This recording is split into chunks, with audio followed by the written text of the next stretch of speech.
Marie-Joseph de Villers, un très grand merci pour ce temps passé ensemble.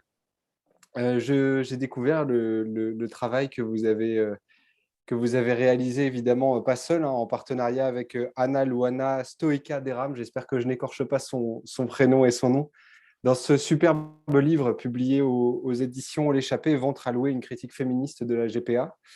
Je suis très heureux de pouvoir discuter longuement avec vous. Ça fait longtemps que je cherche évidemment une intervenante parce que je considère qu'évidemment les premières personnes concernées par ce grand sujet de la gestation pour autrui, ce sont évidemment les femmes. Et donc, les excellentes éditions L'Échappée ont publié, c'est ça, il y a quelques semaines maintenant ou quelques jours. Enfin, c'est vraiment très récent, ce très beau livre.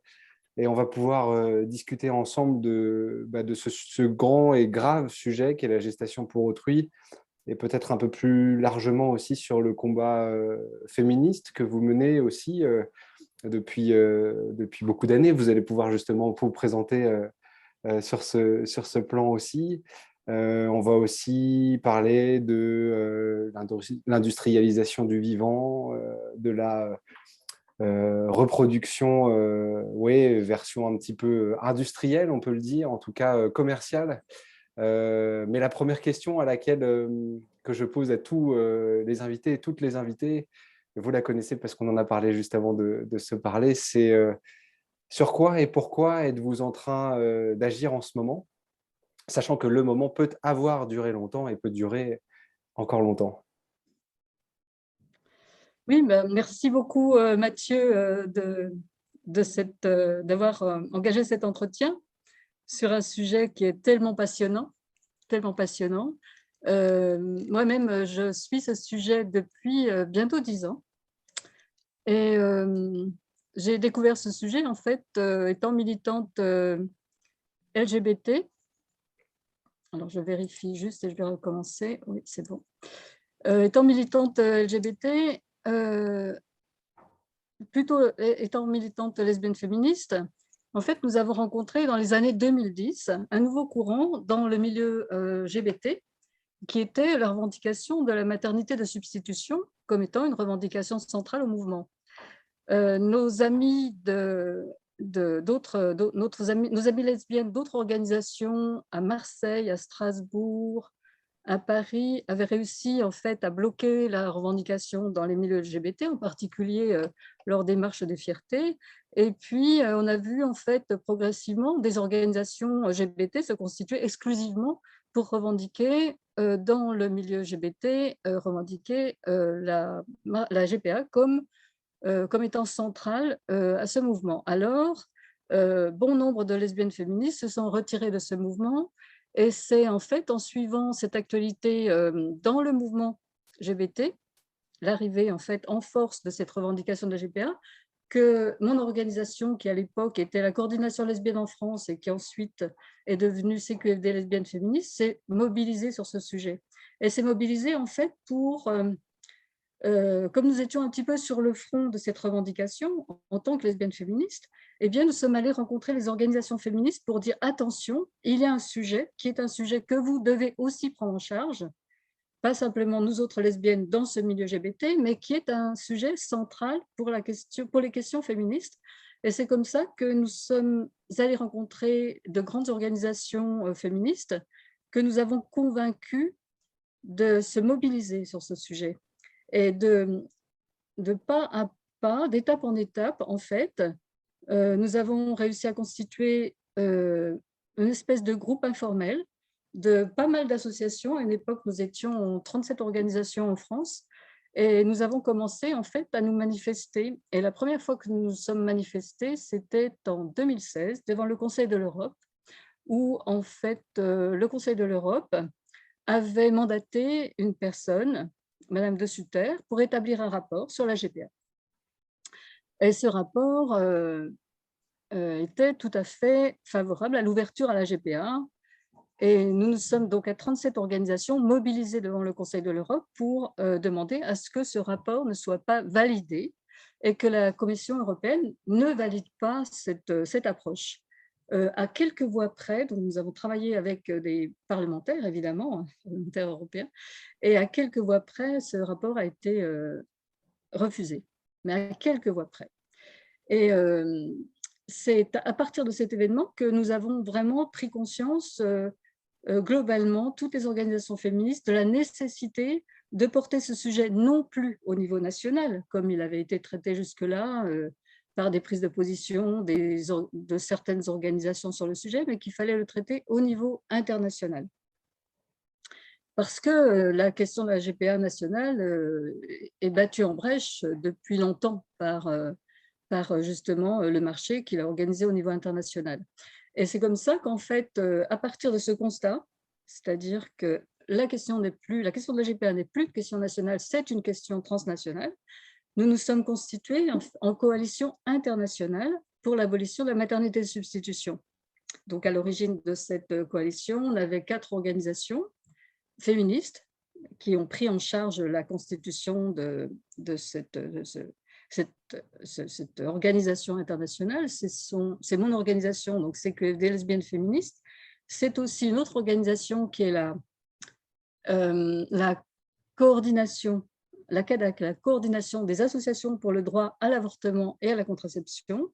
C'est aussi l'Assemblée des femmes, qui est une organisation qui rassemble des femmes qui ont eu ou qui ont des mandats politiques. Cette organisation est aujourd'hui pilotée, présidée par la sénatrice PS, Madame Rossignol.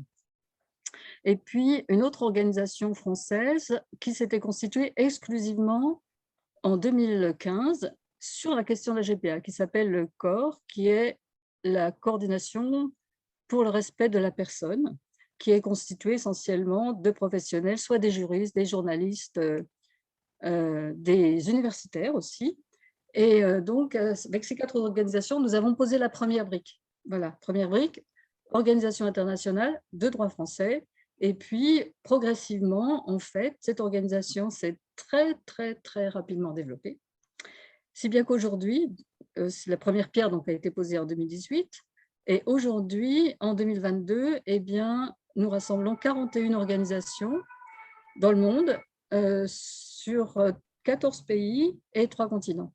Et ces organisations, elles vont du Japon à l'Australie, au Canada, à la Colombie, la Suède, l'Ukraine, la Roumanie, et de proche en proche, on arrive dans ce petit cœur de l'Europe, Italie, Espagne, France, Royaume-Uni, Autriche. Voilà, on arrive comme ça, progressivement, vers le cœur de l'Europe. Et c'est dans cette organisation en fait, qu'est née l'idée de ce livre. L'idée de ce livre, Ventre à louer, une critique féministe de la GPA. Et nous sommes partis en fait d'une idée, c'est qu'il y avait beaucoup de monde, de par nos contacts, qui avaient pris des positions contre la GPA en expliquant ce qu'était ce phénomène, ce nouveau phénomène, enfin pas si nouveau puisqu'en fait il date des années 80, mais qui avaient pris des positions et qui avaient été entendus ou qui avaient abordé la question sous des angles novateurs, qui avaient apporté leur pierre à la réflexion. Et on a trouvé, donc avec Anna Luana Stoicea Deram, l'autre coprésidente, on a trouvé qu'en fait, il fallait rassembler ces voix, les rassembler aussi largement que possible, parce que pour nous, sous la forme d'un livre, ce serait un peu la somme des positions aussi variées que possible, aussi diverses que possible, qui acteraient en fait cette critique féministe de la GPA. Et ces positions, en fait, on a été très heureusement surprises quand on a lancé les appels à contribution, parce qu'on a eu très rapidement, en fait, de proche en proche, beaucoup de réponses. Mais beaucoup de réponses, on redoutait un petit peu que ces positions féministes restent sur le premier niveau de la revendication, qui est, en fait, la GPA, c'est la marchandisation du corps des femmes et c'est la réification des enfants. Voilà, c'est un marché. On pensait que toute cette critique resterait à ce niveau-là et que et on s'était posé la question comment sortir un peu de cette définition, de cette position simple, claire, mais qui manque de profondeur. Et en fait, on avait élargi la possibilité de contribution aussi bien à tout type de contribution, aussi bien des essais que des fictions, que de la poésie peut-être. Enfin, on avait tout à fait élargi. Et en fait, qu'est-ce qu'on a eu dans cet ouvrage, qui est un gros livre, hein, eh bien, ce sont des positions très, très, très, très variées et qui abordent le sujet sous des angles totalement novateurs. Moi-même, quand je relis cet ouvrage, que je connais absolument par cœur, parce que les textes, j'ai dû les lire 3 fois, j'ai dû les relire, les faire valider je ne sais combien de fois, enfin bref, tout ce travail éditorial qu'on a fait avec la maison d'édition L'Échappée, eh bien, quand je le relis, moi, je suis chaque fois étonnée, admirative de cette diversité des points de vue, de cette profondeur de l'analyse.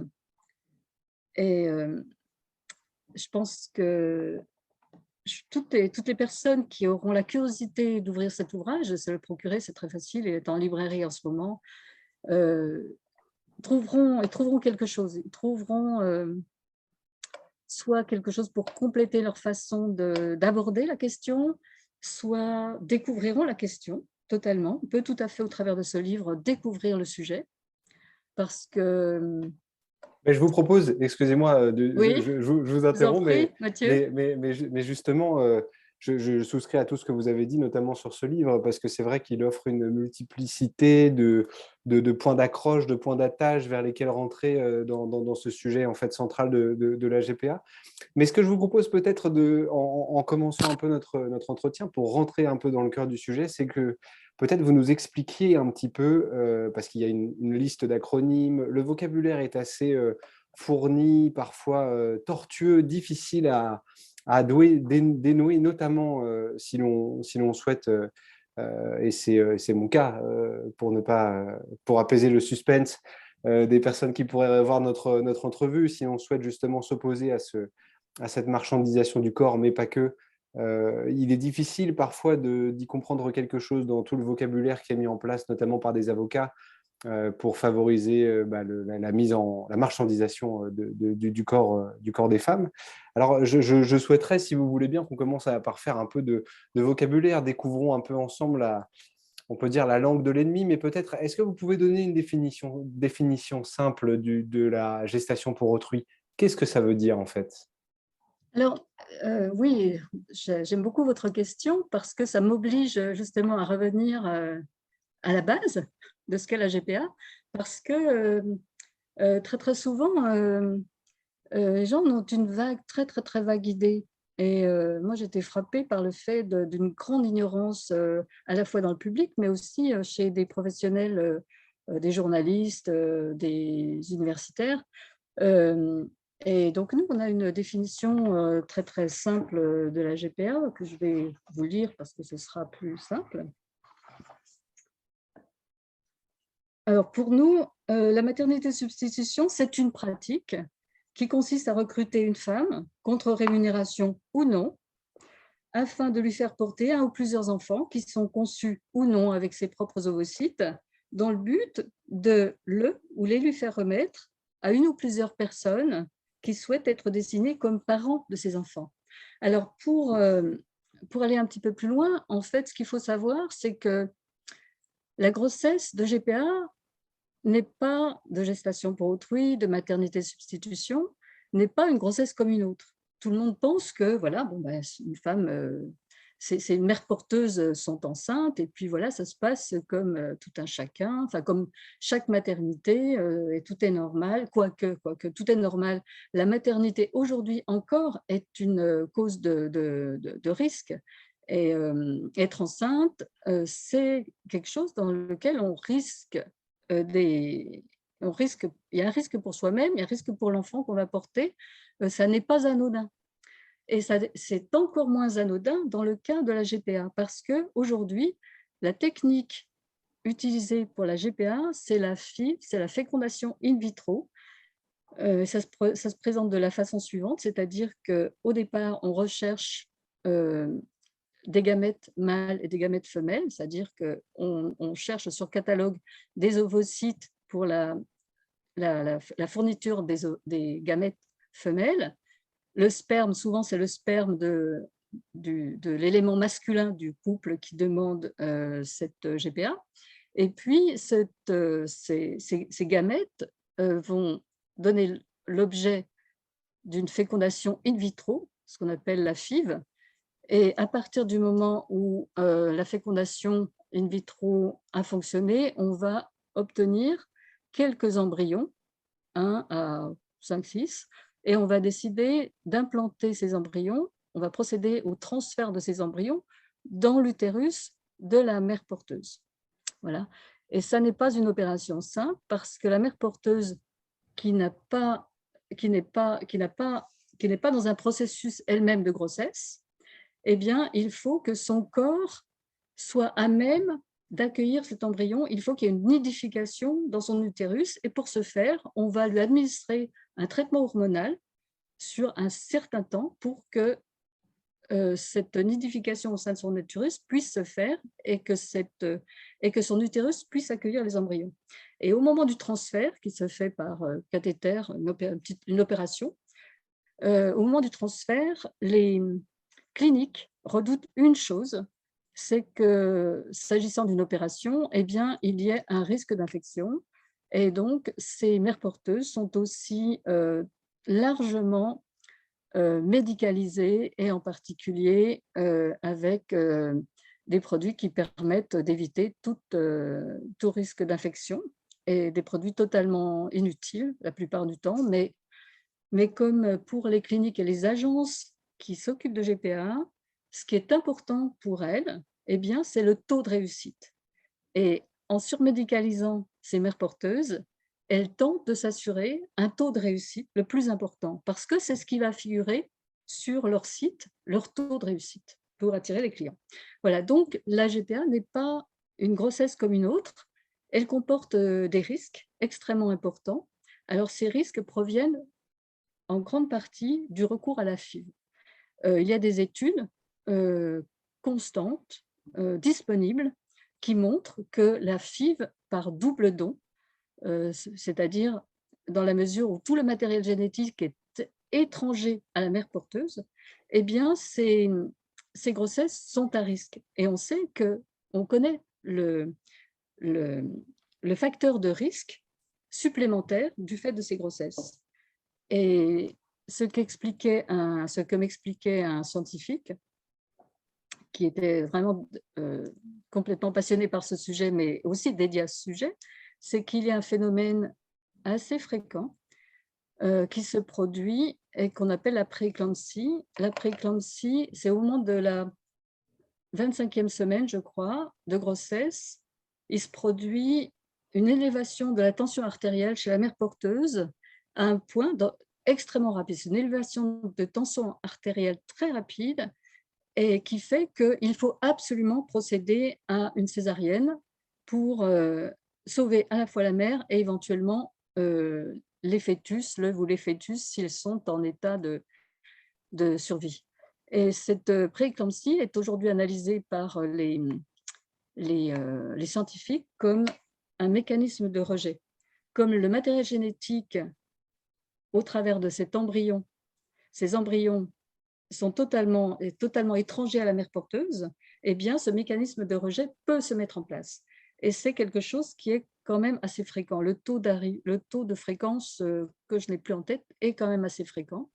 Et on a aussi identifié beaucoup de décès de mères porteuses, et ça, c'est quelque chose qui est tenu top secret parce que personne n'a envie de faire savoir que les grossesses de GPA sont à risque et qu'elles peuvent entraîner le décès des mères porteuses, bien que dans certains contrats américains, eh bien, ce risque soit stipulé dans les contrats.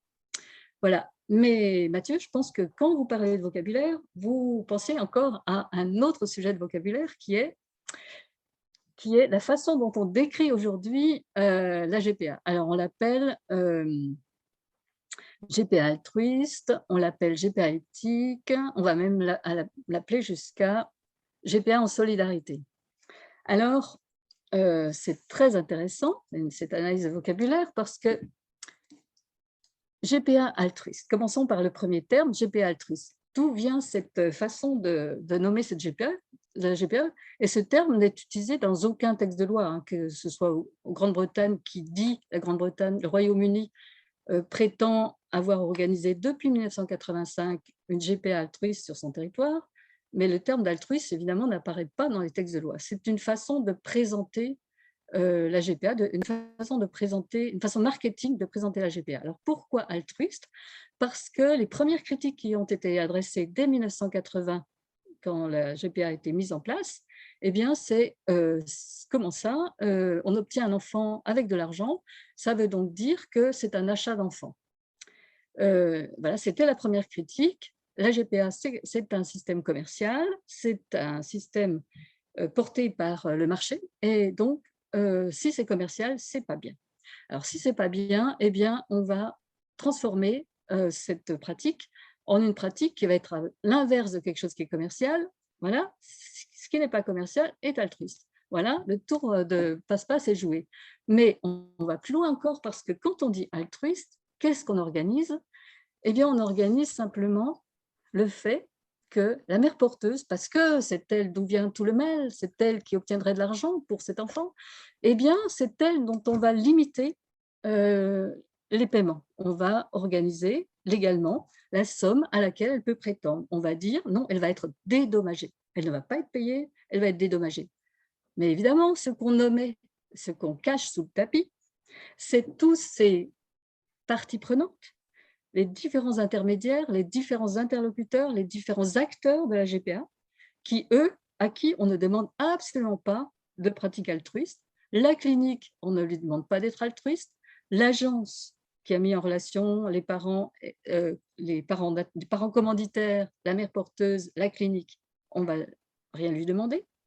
Les avocats qui sont là pour peaufiner le contrat, que vont signer les parents commanditaires et la mère porteuse, ils ont leurs honoraires et personne ne va dire quoi que ce soit sur le niveau de leurs honoraires. Enfin, tout ça, c'est une grande hypocrisie. Et là encore, en fait, la personne sur laquelle on fait porter la responsabilité, c'est la mère porteuse. Alors évidemment, les femmes sont tellement puissantes que c'est elle d'où vient tout le mal, bien sûr. Et puis, il y a l'autre terme, GPA éthique. Alors là, c'est pareil. Surtout ne pas parler de GPA commercial, eh bien on va parler de GPA éthique. Alors GPA éthique, ça c'est une préoccupation des politiques. Les politiques veulent arriver à un système. J'assistais récemment justement à tous les débats d'une commission qui est chargée de réfléchir à une nouvelle loi en Irlande, et on voit bien que les politiques, eux, ils veulent trouver une situation équilibrée. Une situation équilibrée entre toutes les parties de cette GPA, les parents commanditaires, l'enfant qui va en naître, et puis la mère porteuse. Trouvons une solution équilibrée. Alors, pour cela, eh bien, on va organiser une GPA éthique. C'est ce qu'ont tenté de faire les Grecs, par exemple, le gouvernement grec. On va faire quelque chose d'éthique, ça va être bien balancé, les intérêts des uns ne seront pas là au détriment des autres. Mais évidemment, ce qu'ils oublient, c'est qu'en travaillant de cette façon, ils sont déjà en train de réglementer une situation qui, par essence, est inadmissible. Alors, on n'a jamais vu, personne n'a jamais parlé de peine de mort éthique, personne n'a jamais osé parler d'esclavage éthique, voilà. On n'a jamais tenté d'accoler un qualificatif de cette nature à quelque chose qui est déjà répréhensible, puisque dans une analyse féministe, la GPA, c'est l'exploitation humaine et puis la disposition des enfants. C'est-à-dire que les enfants, dans la GPA, ne sont pas considérés comme des citoyens, ils sont considérés comme un bien qu'on peut se procurer. Voilà, donc ça, c'était le deuxième terme qui était éthique. Voilà, encore une production marketing. Et puis le dernier terme qui est né, il a été utilisé à Cuba, il a été utilisé aussi en France par certains candidats aux dernières élections présidentielles qui ont utilisé le terme de GPA en solidarité. Alors, GPA en solidarité, alors là, je trouve que la trouvaille, elle est extraordinaire parce que Est-ce que vous savez, est-ce que déjà vous voulez nous dire qui sont les candidats et les candidates qui ont utilisé ce terme, mais surtout, est-ce qu'on a une idée de l'origine de ce terme nouveau en solidarité? D'où est-ce que ça sort? Alors, la première fois qu'on a vu ce terme, c'était chez les écolos.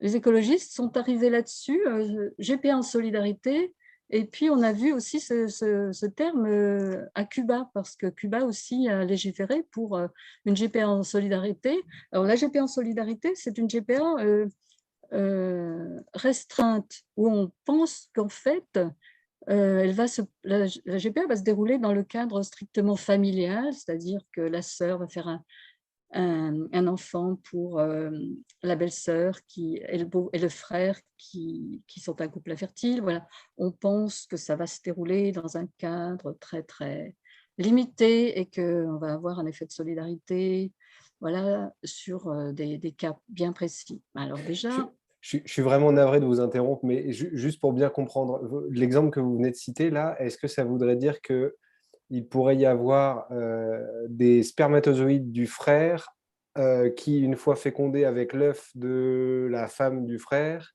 seraient implantés dans l'utérus de la sœur du frère. de la sœur du frère, de sa mère, de sa grand-mère, toutes les cas de figure sont possibles dès Et lors ça, on que, considère que c'est solidaire de mettre des voilà, cellules de... D'accord, d'accord. oui, voilà, c'est un petit peu le cadre dans lequel on vend la solidarité, voilà. Solidarité intrafamiliale. Et donc déjà, dans le raisonnement, la question de la GPA et la demande de GPA, elle n'est pas dans ce cadre-là, elle est dans un cadre beaucoup plus large. Voilà. Donc, et de plus, on ne va pas légiférer pour des cas particuliers, on ne va pas légiférer, en plus, légiférer dans un sens où on porte atteinte à tous les droits humains, voilà, pour des cas particuliers.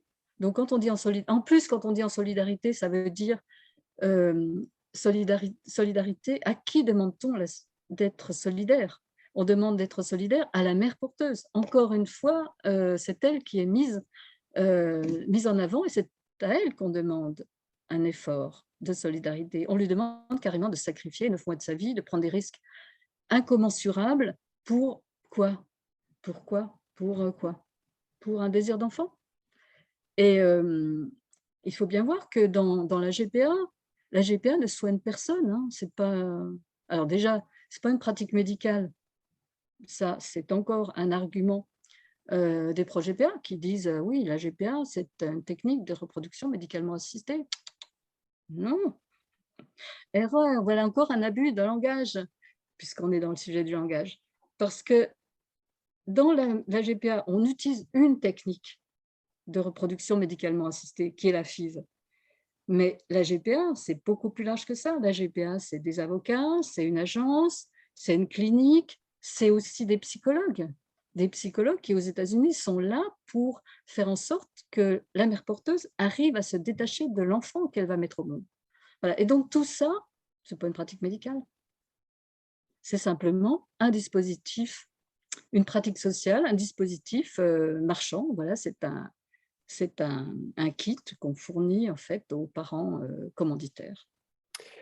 Il y a un point que j'aimerais bien aussi qu'on aborde, c'est vous venez de l'ébaucher là par rapport au suivi justement psychologique des mères porteuses pour qu'elles soient accompagnées, comme on dit aussi dans la novlangue, on doit accompagner les gens justement à faire aussi le deuil de leur enfant parce qu'en fait il se passe énormément de choses intra-utéro.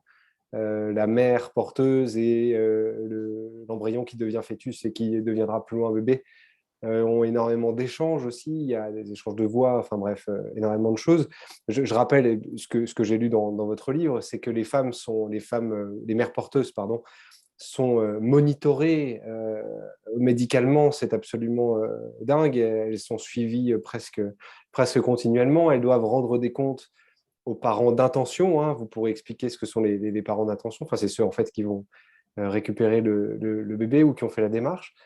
Mais dans le même temps, il est aussi précisé dans ce livre qu'il n'est rien demandé comme suivi justement médical ou psychologique ou financier aux parents d'intention. C'est-à-dire que les exigences, une fois de plus, la balance n'est pas du tout équilibrée entre la mère porteuse qui fait, on peut dire, tout le boulot, et les parents d'intention qui, eux, ne sont pas du tout obligés d'avoir une situation financière stable, une situation psychique stable et ainsi de suite.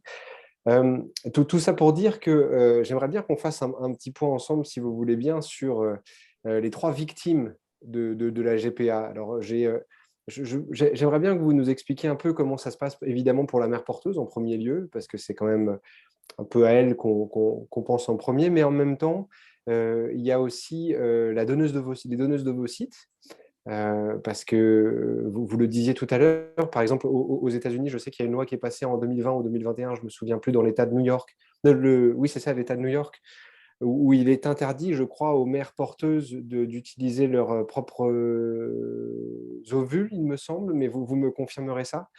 Et puis, évidemment, le troisième point, bah, c'est quand même l'enfant, parce que souvent, il y a un enfant au bout, même s'il y a évidemment des grossesses qui se terminent dramatiquement. Est-ce que vous pouvez faire justement un point sur ces trois types de personnes-là, même si évidemment ce ne sont pas des types, mais vous comprenez ce que je veux dire. Voilà, donc oui, très, très intéressant. Grand sujet, beaucoup de sujets dans votre question, Oui, énormément de sujets. On va on a le commencer temps, on a le temps. par le premier, donneuse d'ovocytes et la technique utilisée aujourd'hui. Alors, on va revenir un peu dans l'histoire parce que dans les années 80, dès lors que, quand cette pratique s'est mise en place dans les années 80, en fait, la technique utilisée, la technique technique médicale qui était utilisée pour que la mère porteuse soit enceinte était beaucoup plus simple puisque c'était une insémination. C'est-à-dire que la mère porteuse avait ses propres ovocytes, apportait ses propres ovocytes, enfin les apportait, pardon, elle n'a pas à les apporter puisqu'elle les a en elle, et puis elle était inséminée avec le sperme de l'un des demandeurs, enfin l'un des clients, l'un des parents commanditaires, et puis cet enfant qu'elle mettait au monde, en fait, lui était relié génétiquement. Elle était la mère biologique, elle était reliée génétiquement à cet enfant. D'ailleurs, quel que soit le type de technique, la mère porteuse est toujours mère biologique, c'est elle qui fournit le processus biologique, c'est donc elle la mère biologique. Même si aujourd'hui, elle n'est plus, en utilisant la FIV, elle n'est plus reliée génétiquement à cet enfant. Et donc, cette pratique a suscité un gros tollé parce qu'on a dit les mères porteuses vendent leur enfant puisqu'ils l'auraient relié génétiquement. Eh bien, pas de problème. Le marché a trouvé la solution, c'est qu'on ne va plus recourir à l'insémination artificielle, on va passer par la FIV, et là, le matériel génétique lui sera totalement étranger et la mère porteuse ne sera plus reliée génétiquement à l'enfant qui va naître. Donc, on dit, par là, on coupe la critique de la critique de la GPA, qui était que c'était de la vente d'enfants. Ça, c'est donc ce qui s'est passé. Et aujourd'hui, en fait, la plupart des… Mais on pourrait revenir sur ce sujet, mais en fait, la plupart en fait, des GPA sont réalisés par cette technique, c'est-à-dire que les mères porteuses n'ont plus de lien génétique avec l'enfant qu'elles portent. D'où le phénomène que je citais tout à l'heure de prééclampsie, parce que, voilà. Et aussi, ça fait aussi un facteur de développement considérable du marché, parce qu'avec la FIV, on peut produire des enfants blancs avec des femmes noires. Et là, le marché s'est développé de façon considérable. Il y a un des articles justement de Rita Banerjee qui en parle dans cet ouvrage et qui explique qu'en fait, dans les années 2007, à partir de l'utilisation de la FIV et d'une émission, télévisée qui a fait de la propagande en fait pour la GPA, eh bien, les agences qui n'avaient plus assez de mères porteuses candidates aux États-Unis ont commencé à en rechercher ailleurs. Et c'est à partir de là que s'est développé le marché indien de la GPA. Donc, on voit bien cette plasticité du marché qui trouve toujours, en fait, de quoi alimenter cette pratique. Et cette situation, en fait, que décrit Rita Banerjee, cette autrice, son apport est très, très important dans le décryptage de cette situation parce que n'ayant plus suffisamment de candidates mères porteuses aux États-Unis, on se tourne vers vers une source extérieure, mais au passage, on optimise sa marge, puisque ce qu'on va payer, l'argent qui va être restitué, qui est donné à la mère porteuse, est bien plus limité que ce qui est donné à une mère porteuse états-unienne. Voilà, donc un double intérêt du marché. Premièrement, optimiser les marges, et deuxièmement, trouver davantage de ressources de procréation et développer ce marché de l'exploitation reproductive des femmes. Voilà, c'est un passage très, très, très important, et ça nous ouvre aussi, ça nous montre aussi à quel point ce marché est plastique, à quel point ce marché sait se reconstruire à l'infini. Parce que dès qu'un pays, et ça, il y a aussi un autre article qui décrit ça tout à fait bien dans ce livre, dès qu'un pays tente de restreindre, pas seulement de bannir, mais de restreindre l'usage de la GPA, par exemple, quand la Thaïlande a restreint uniquement, à suite de scandales nombreux et variés, la restreint uniquement à ses nationaux, eh bien, immédiatement, le marché va se déporter vers un autre pays. Quand le marché indien a été fermé, à la suite, là aussi, de nombreux scandales, de ce qu'on a découvert sur les fermes à bébés, sur toutes ces horreurs, le marché indien, enfin, les textes de loi ont restreint l'accès à la GPA progressivement, en plusieurs étapes. Et aujourd'hui, on est sur une GPA restreinte. Eh bien, les agences qui faisaient leur beurre de cette activité en Inde se sont déportées ailleurs. Et j'ai suivi, par exemple, le cas d'une agence indienne qui va se déporter où? Au Kenya. Voilà, puisqu'on peut faire des bébés blancs avec des femmes noires. Et c'est ce cas de plasticité du marché très intéressant, parce que on voit aussi la propagande, la façon dont les agences attirent leurs clients, comment elles traitent ce nouveau produit, parce que pour elles, c'est un produit. Elles le traitent exactement comme n'importe quel produit marketing. Il y a les 4 niveaux de prestation. La prestation de base, la prestation où on vous garantit 5 cycles, la prestation VIP où là vous avez droit à un nombre d'essais illimité, et puis vous avez aussi la prestation top, vraiment VIP, avec en prime vous aurez un safari au Kenya.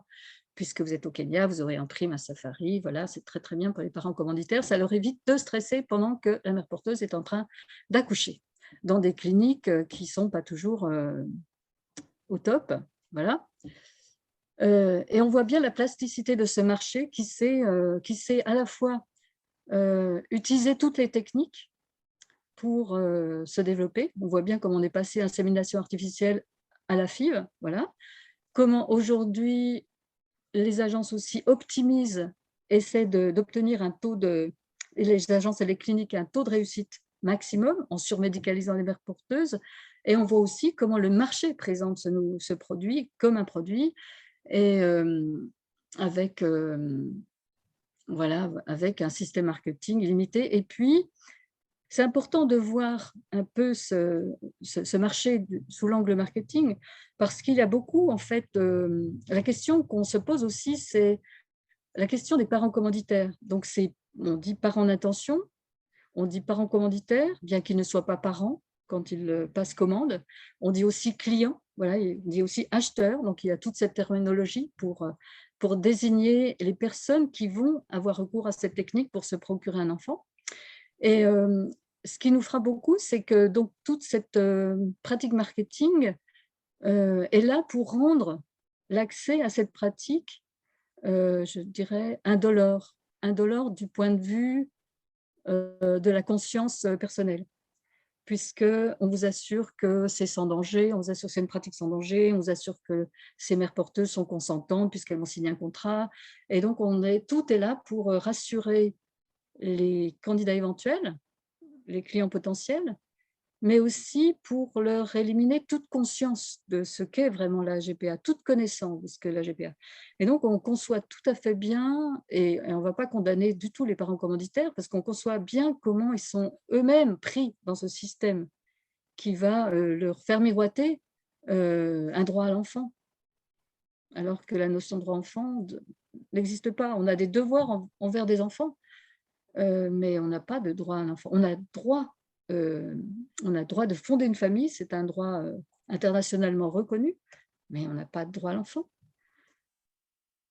On va revenir sur cet aspect justement, sur la plasticité de ce business, en fait, hein, de cette industrie qui rapporte plusieurs dizaines de milliards de dollars par an à l'industrie. Vraiment, on va revenir là-dessus, mais je reviens à ma question précédente, à savoir, est-ce que vous pouvez nous expliquer un peu comment ça se passe concrètement pour la donneuse d'ovocytes? Qu'est-ce qui se passe pour elle? Comment est-ce qu'elle doit faire pour donner des ovocytes? Quel traitement elle doit prendre et les conséquences que ça peut avoir sur elle? Quel est, on va dire, le morphotype des donneuses d'ovocytes? Parce que ce sont souvent des femmes, on peut dire des jeunes femmes, on va dire, qui ont en général l'âge d'aller à l'université. Et puis, les mères porteuses, vous en avez déjà parlé un petit peu, mais peut-être, en plus de pré-éclampsie, parler éventuellement de différents troubles qu'elles pourraient rencontrer, en plus de celles que toute femme peut rencontrer dans une grossesse, on va dire, normale. Et puis, il y a aussi des conséquences importantes sur les enfants nés de GPA, je crois. Donc, si vous voulez bien nous faire un petit point là-dessus, puis on va revenir après sur l'aspect un peu plus commercial. Oui, alors la question des donneuses d'ovocytes, d'ailleurs, puisqu'on parlait tout à l'heure de terminologie, on peut se poser la question justement de qualifier avec le terme de don, cette pratique qui consiste en fait à extraire des ovocytes d'une fournisseuse, d'une pourvoyeuse d'ovocytes. Donc nous, on aime bien parler de pourvoyeuse d'ovocytes et puis d'extraction d'ovocytes, comme ça on est vraiment sur la vraie question, on n'est pas sur un truc mythique de don d'ovocytes, voilà, très très très belle. Euh, euh, Comme on le disait tout à l'heure, dans la FIV, pour que la mère porteuse ne soit pas reliée génétiquement avec l'enfant, avec le fœtus et l'enfant qu'elle va mettre au monde, eh bien, on a recours à la FIV et donc on va rechercher, les parents commanditaires vont rechercher des ovocytes et la plupart du temps, donc dans les cas d'infertilité ou dans pratiquement 90% des cas, eh bien, on cherche des ovocytes ailleurs que chez les parents commanditaires. Voilà, c'est pas la femme du couple qui va fournir ses ovocytes. On va chercher des ovocytes ailleurs parce qu'elle ne peut plus en fournir elle-même, enfin pour tout un tas de raisons. Et on va chercher des ovocytes et on va les chercher catalogue. Sur catalogue, c'est une pratique maintenant qui est absolument bien organisée par les agences, c'est-à-dire elles ont des magnifiques catalogues de donneuses, de pourvoyeuses donc d'ovocytes, où en fait on donne sur ces catalogues, c'est assez fascinant parce qu'on donne leur pédigré, enfin c'est vraiment comme des animaux, quoi, leur taille, leurs caractéristiques physiques, la couleur des yeux, la couleur des cheveux, la taille, tous ces éléments-là, mais aussi des éléments personnels, très très personnels, comme par exemple leur goût, leurs études, qu'est-ce qu'elles ont fait comme études, alors quel est leur niveau d'études, quels sont leurs loisirs, enfin, on veut tout savoir d'elles, parce que en fait, les parents commanditaires, donc les clients, souhaitent se procurer le meilleur matériel génétique sur le marché. Et pour eux, le meilleur matériel génétique, c'est souvent une question de stéréotype. On voit que les, les donneuses d'ovocytes, les pourvoyeuses d'ovocytes blondes aux yeux bleus sont extrêmement recherchées et il y a comme une espèce de bourse. Et sur les catalogues, si vous souhaitez avoir des ovocytes d'une femme blonde aux yeux bleus, ça vous coûtera bien plus cher que d'une femme brune. Et puis, si vous voulez qu'elle ait fait Harvard ou une business school prestigieuse, qu'elle a un niveau d'études faramineux, eh bien, ça vous coûtera encore plus cher. Et si c'est une sportive de haut niveau, alors là, voilà, enfin, bref. Et tout ça sur catalogue. Donc, on est sur quelque chose qui fonctionne selon des stéréotypes, mais aussi selon des critères euh, ratio parfois. Voilà. C'est-à-dire, on va éliminer toutes celles qui ont un teint foncé, on veut un teint clair. On voit des enfants qui naissent en Inde de parents commanditaires à teint foncé, ce sont des enfants à teint clair. On voit bien tout ce qui se joue dans ce choix. Et puis, la pourvoyeuse d'ovocytes, c'est pas une mince affaire que d'extraire des ovocytes, parce que le cycle menstruel des femmes produit un ovocyte par cycle, mais là, on va en fait lui faire ingérer des traitements médicamenteux, hormonaux, de telle sorte qu'elle produise beaucoup plus d'ovocytes en une seule fois. Et pour lutter contre les abus, il a été prévu de n'extraire que 5 ovocytes, mais on a des cas où, en fait, il y a des donneuses, des pourvoyeuses d'ovocytes à qui on a extrait de 20 à 30 ovocytes. Donc, c'est une intervention chirurgicale de toute façon. C'est pas quelque chose qui est bénin du tout. C'est un traitement complexe, c'est un traitement long, c'est une opération chirurgicale. Derrière, il y a parfois des séquelles. Certaines ont perdu leurs ovaires, certaines se sont retrouvées dans des situations critiques. C'est pas bénin au point de vue de la santé. Et puis aussi, c'est quelque chose qu'on présente, on recherche énormément d'étudiantes, voilà, de jeunes femmes, parce que voilà, il faut des ovocytes de femmes jeunes. Et là, on recherche en fait des étudiantes. Et par exemple, il y a 2 grands fournisseurs d'ovocytes, enfin un grand fournisseur d'ovocytes dans le monde, c'est l'Espagne. Le deuxième, c'est les États-Unis, je crois. Aussi en Ukraine, ce sont des femmes aussi blondes et teint clair en Ukraine, donc ça convient au marché. Et en Espagne, il y a des panneaux, des affichettes à la sortie de toutes les universités pour recruter des femmes pour qu'elles donnent leurs ovocytes. Et effectivement, pour ces étudiantes dont les études sont parfois coûteuses, eh bien, c'est une source d'argent qui ne leur est pas négligeable. Voilà.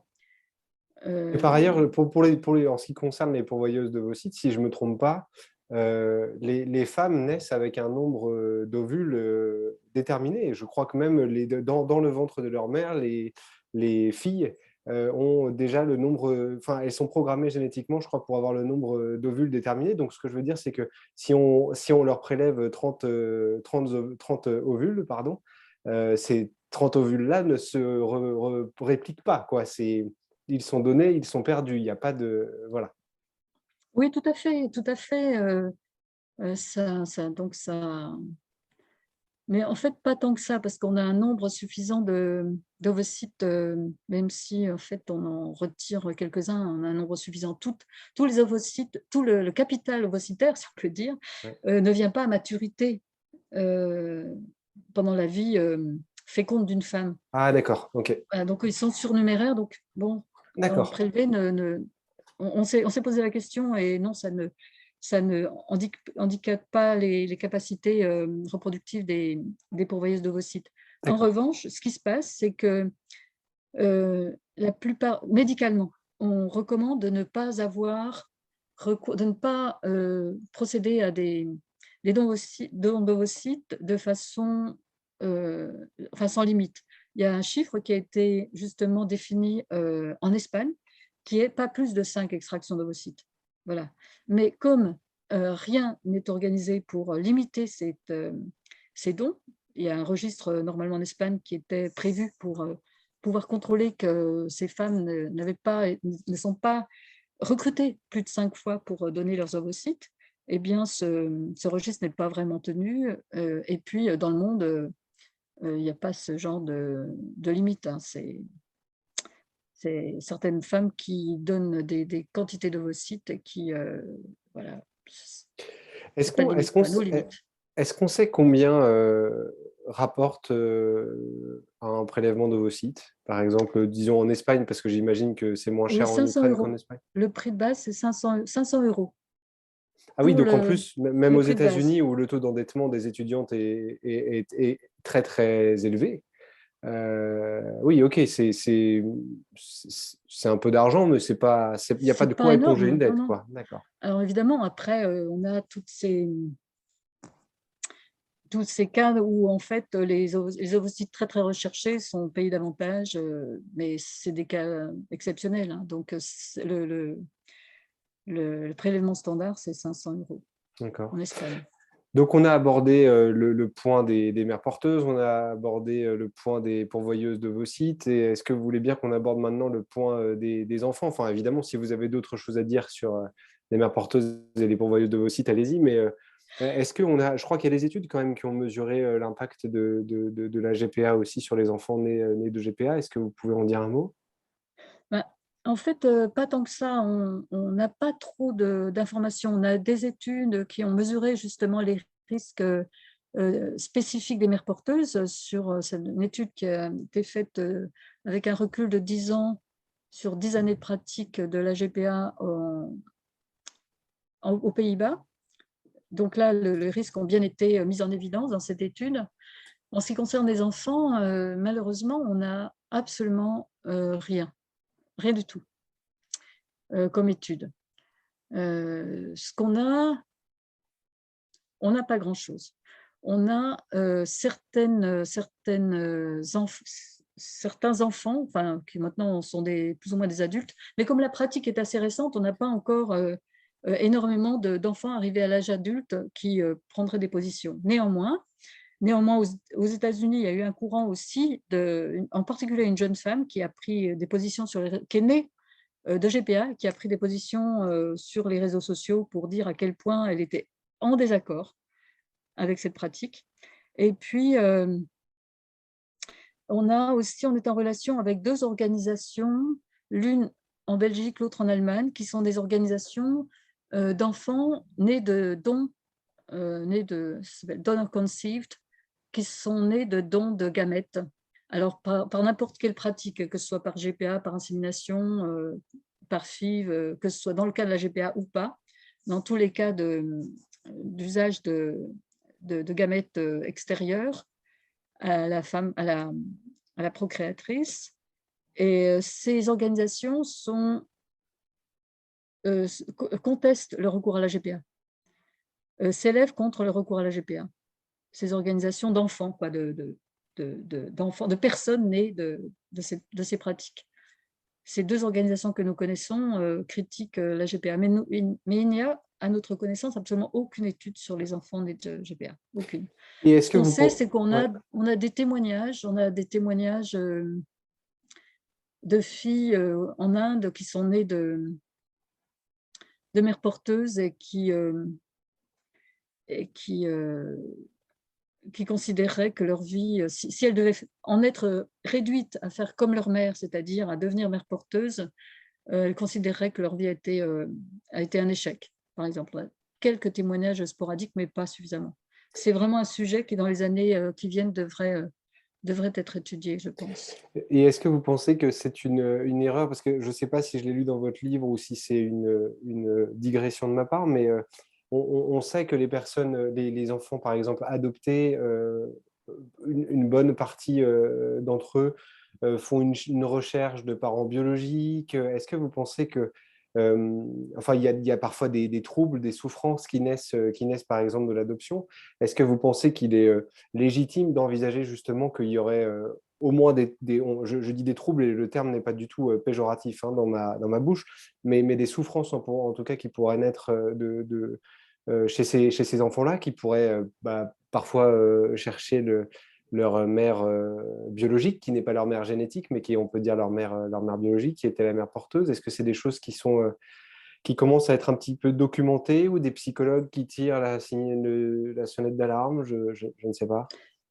Oui, sur ce sujet, il y a tout un article de Catherine Lynch, là, qui est vraiment une grande spécialiste de l'adoption, qui est elle-même une fille qui elle-même a été adoptée, et qui fait le rapprochement justement entre adoption et GPA en ce qui concerne les enfants, parce que, dit-elle, cette séparation qui poursuit les enfants nés née de l'adoption. Cette recherche des origines, elle est la même pour les enfants nés de GPA.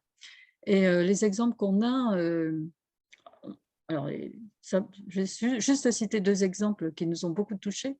C'est un cas auquel on ne pense pas, mais les enfants des mères porteuses, quand elles voient qu'en fait, c'est un cas qui se passait, je crois, en Inde, quand ils ont vu qu'en fait leur mère donnait cet enfant à d'autres parents, pour eux, c'était comme s'ils étaient aussi en risque de donner à leur tour. Donc, c'était une chose. Et ce que ces enfants disaient, c'est qu'ils voulaient être suffisamment riches plus tard pour pouvoir racheter cet enfant. C'est terrible, c'est une chose terrible. Et puis, un autre témoignage qu'on a eu de façon indirecte, qui est le cas d'un enfant à qui on a appris, qui avait vers 6-7 ans, à qui on a appris qu'il était né d'une mère porteuse.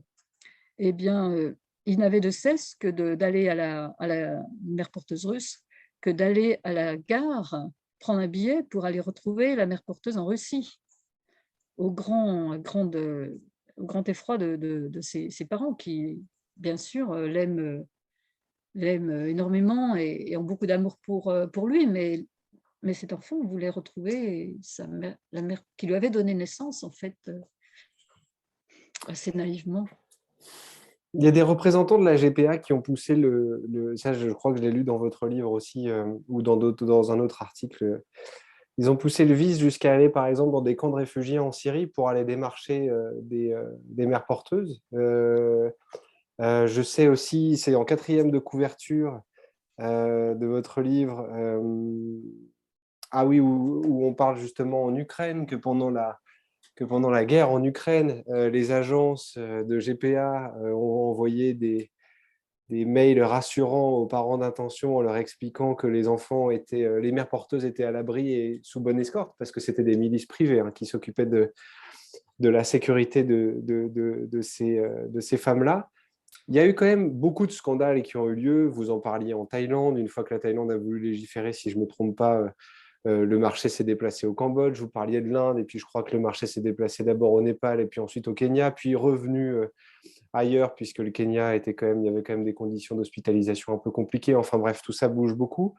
Et alors on aurait pu penser légitimement que ça aurait pu mettre un peu un coup d'arrêt. Puis l'épisode récent du Covid et de l'histoire des mères porteuses ukrainiennes était quand même un peu saisissant. Et en fait, pas du tout. Je lis parce que les chiffres que j'ai notés et qui sont dans votre livre, c'est Global Markets Insight montre que le chiffre d'affaires des services liés à la maternité de substitution dans le monde devrait augmenter de 24% pour 25 milliards de dollars US en 2025. Donc c'est demain en fait. Et Oui, tout à fait. c'est dans 3 ans. Est-ce que vous pouvez nous expliquer un peu ce phénomène-là? Oui, on pensait, comme vous l'avez dit, que tout ce qu'on a appris comme en proximité, qui se passait en Ukraine, à la fois pendant le Covid, et pendant la guerre, en ce moment-là, sur cet horrible traitement infligé aux mères porteuses. Et puis, comme vous le soulignez, vous avez parlé de la Syrie, mais en Ukraine, en fait, les mères porteuses sont recrutées chez les réfugiés du Donbass. Donc la guerre, elle dure quand même depuis 8 ans. Ça a donné lieu à beaucoup de camps de réfugiés. Et les mères porteuses, il y a un documentaire de la BBC qui montre ça.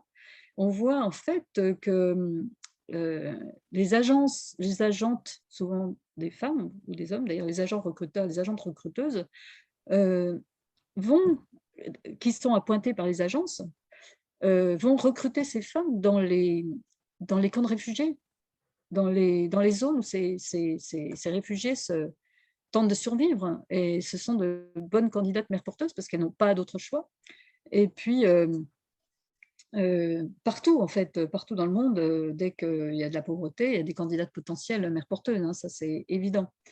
Et ce qui était très étrange, c'est qu'au début de la guerre, on a vu ces pauvres, je comprends tout à fait leur détresse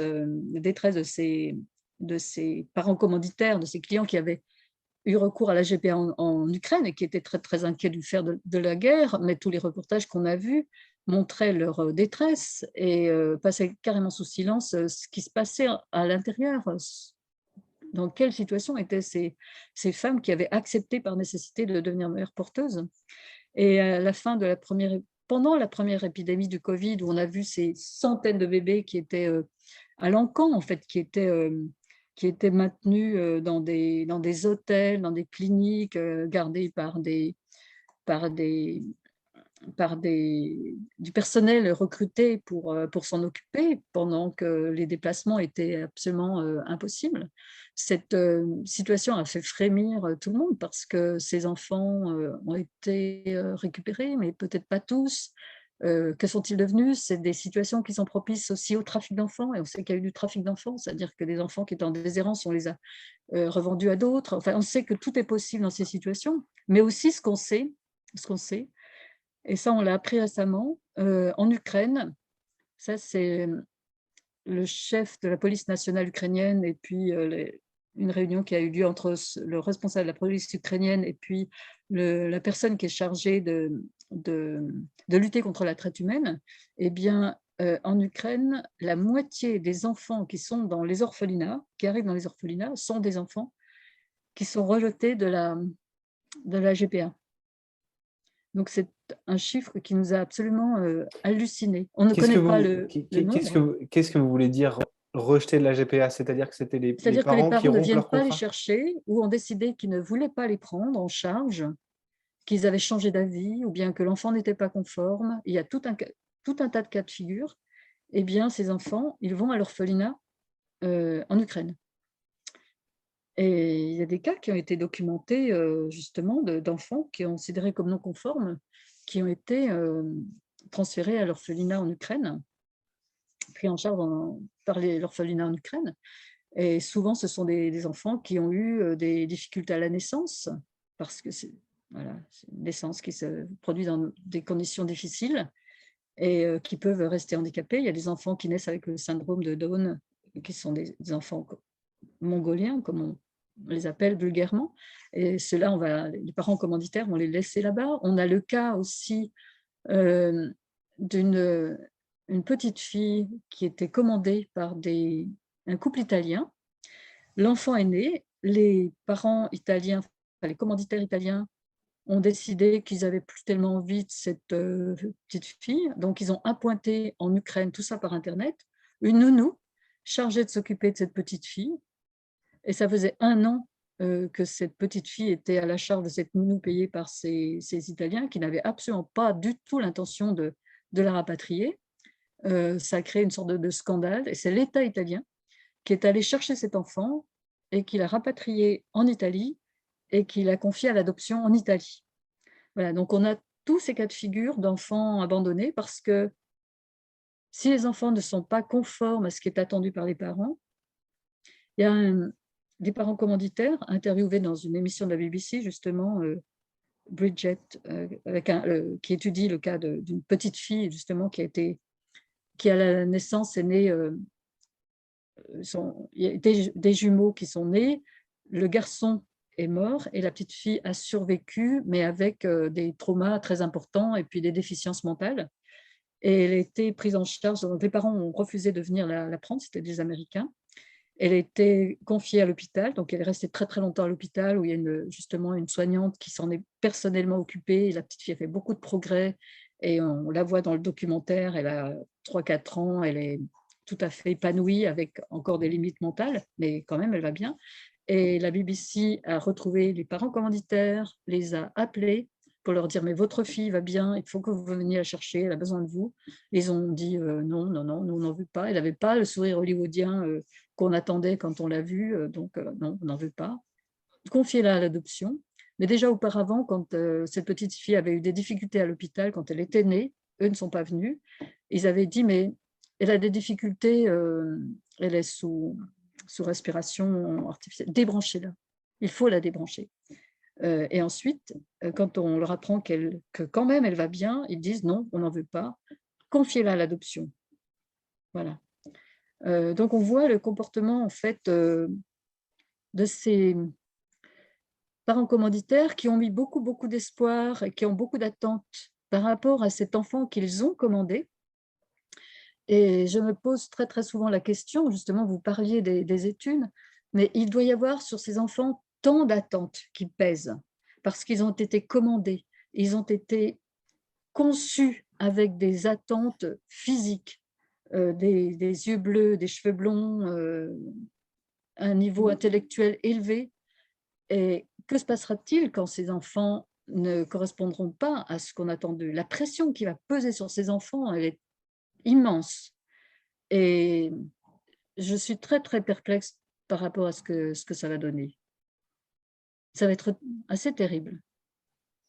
Est-ce qu'on a une idée de ce que vous venez des quelques cas que vous avez abordés là sur les enfants et bah, vous avez répondu aussi à la question, en fait, des conséquences, très concrètes que les enfants nés de GPA, peuvent vivre, mais hem, c'est difficile de relancer après ce que vous venez de dire quand C'est même terrible. parce que c'est un oui, oui, parce que c'est poignant, mais je vais quand même essayer de me reconcentrer. Est-ce qu'on a une idée du nombre de je crois connaître la réponse, mais vous allez expliquer, peut-être plus en détail, du nombre de mères porteuses, du nombre d'enfants nés de GPA? Est-ce que c'est quelque chose qu'on a un peu chiffré? Et moi, juste avant, j'avais une question qui me revient, c'est l'esprit d'escalier. Admettons que je souhaite, avoir recours à une mère porteuse. Je sais pas, je donne un chiffre au hasard, mais sur les 100 000 € que la démarche va me coûter pour avoir, bah, une petite fille aux yeux bleus, athlète, et très intelligente, combien va toucher, sur ces 100 000 la mère porteuse? Alors on parle maintenant d'argent. Alors, tout dépend en fait, Si de vous l'endroit où voulez. ça on parle maintenant, oui, oui. Heu, alors le chiffre, enfin ce qui reste à la mère porteuse est extrêmement variable suivant le pays, dans lequel ça se produit. Là, aux États-Unis, par exemple, où les mères porteuses ne sont pas si nombreuses que ça, et donc c'est toujours la loi du marché, hein, l'offre et la demande. Donc elles peuvent en fait faire monter la somme, qu'elles souhaitent obtenir, même s'il arrive que les agences les mettent en concurrence, hein, aussi, c'est ce qui se passe, hein, Ah, il y en a des disant, concurrences de mères il y a des concurrences de mères porteuses aussi. ce sont les agences et les cliniques qui les mettent en concurrence. Les parents commanditaires parents commanditaires arrivent avec leurs demandes et bon, ils souhaitent une mère porteuse et là aussi peuvent, justement choisir les caractéristiques de la mère porteuse. Donc la clinique dit: «Écoutez, j'ai bien quelqu'un qui vous conviendrait», et puis elle va voir la mère porteuse en disant: «Ben voilà les conditions proposées par les parents commanditaires». Puis la mère porteuse peut dire: «Bon, moi je trouve que c'est pas assez», tout ça. Alors ils reviennent ensuite et puis, ils disent à cette mère porteuse: «Mais c'est très embêtant parce que ces parents commanditaires avaient très envie que ce soit avec vous que se passe, cette GPA, mais il y a aussi notre mère porteuse qui serait candidate». Et donc, on fait aussi pression sur les sommes promises aux mères porteuses de cette façon-là, parce qu'évidemment, on est sur un marché, donc on fait jouer la concurrence. Et mais ce qu'on sait, c'est que, 100 000, 120 000, 150 000 aux États-Unis, 200 000 aux États-Unis pour, le coût global d'une GPA. Une mère porteuse, elle va recevoir 35 à 40 000 € par exemple. Mais aussi le marché. On sait que c'est moitié moins, en Ukraine et que là, elle touche 10 000 €. Mais que la mais que Heu, mais mais que le mais que la somme de base elle, ne diminue pas. C'est-à-dire que c'est toujours 120 000, mais les mères porteuses ukrainiennes touchent moitié moins, ou est-ce que du coup la Bah, démarche non, globale est c'est beaucoup moins? moins puisque, on considère qu'en fait, en Ukraine, le tarif pour une GPA, c'est 50 à 60 000 € D'accord. et la mère porteuse va toucher 10 000 €. Voilà, donc on voit bien où va l'argent, c'est clair. Et ce qui se passe aujourd'hui, c'est que, évidemment, c'est un gros marché et la mafia est déjà intéressée par, ce marché. Et là, notre, Bertao Garcia, qui a fait un article là-dedans très intéressant, dans le livre très, très intéressant, mais a par ailleurs poursuivi une recherche sur justement la GPA au Mexique. Au Mexique, les clients se vantent d'avoir pu avoir une mère porteuse pour 2 000 €. 2 000 €. C'est... Et quand on dit que la GPA, la mafia, c'est aussi intégrée dans cette nouvelle activité, euh, oui, oui, il y a des pratiques qui sont de la part d'agences qui sont des pratiques mafieuses. Et ça, on le dénonce bien, hein, c'est terrible. Et d'ailleurs, sur ces pratiques, ce qu'on dénonce aussi, et là, on est en train de travailler sur une étude qui va explorer la question de la migration et de la GPA, parce que ce qu'on sait, c'est qu'il y a des femmes qui sont recrutées dans tous les systèmes de traite pour devenir mères porteuses. Par exemple, il y a quelques années, même un pays comme la Birmanie, le gouverneur de la ville de Rangoon s'est ému parce qu'ils avaient mis la main sur un trafic qui allait chercher des femmes birmanes et qui les emmenait en Chine pour la prostitution ou pour la GPA. On voit bien que les deux trafics aujourd'hui sont très pris en charge par les mêmes trafiquants. Voilà. C'est la question que je voulais vous poser parce qu'évidemment, elle est abordée dans votre livre Ventre à louer, mais justement, la corrélation, le lien qu'il peut y avoir entre la GPA et la prostitution. J'ai cru comprendre que parmi les mouvements anti-GPA, il y avait aussi souvent avant cela un mouvement anti-prostitution. Vous me dites si je me trompe. Et j'ai cru comprendre que de l'autre côté, les mouvements pro-GPA sont aussi pro-prostitution parce qu'ils considèrent que le corps des femmes leur appartient et que du coup, elles sont en droit de faire ce qu'elles souhaitent. Je ne veux pas travestir leur propos, mais vous me direz si j'ai tort. Mais est-ce qu'on peut aborder cette question-là? Ah oui, tout à fait. Et dans ce livre, donc, Melissa Farley, qui est vraiment une personne aux États-Unis qui a passé toute sa vie à lutter contre le trafic, contre le système prostitueur et puis la traite des femmes, fait justement le parallèle entre ces deux systèmes, système prostitueur et puis le système de recours à la GPA, où on a les mêmes acteurs, les mêmes pratiques, c'est-à-dire que ce dont on fait commerce, c'est de l'intimité des femmes, soit pour l'industrie sexuelle, eh bien, son vagin, son anus, ses seins, sa bouche, et pour la GPA, son utérus, voilà. Son utérus, quelquefois son lait maternel, ses ovocytes. Voilà, on voit bien quelles sont les parties de l'intimité et du corps humain qui sont en jeu dans l'une et l'autre des business, hein, des trafics et des systèmes. Et comme je disais tout à l'heure, on voit aussi qu'on a les mêmes acteurs sur les deux marchés, hein, dans le trafic mondial. On voit qu'on a les acteurs pour la prostitution qui se transforment très, très facilement en acteurs de la GPA qui fournissent des mères porteuses aussi. Et ce qu'elle dit est très, très, très, très, très violent. Son article est vraiment extrêmement poignant, extrêmement touchant, extrêmement fort.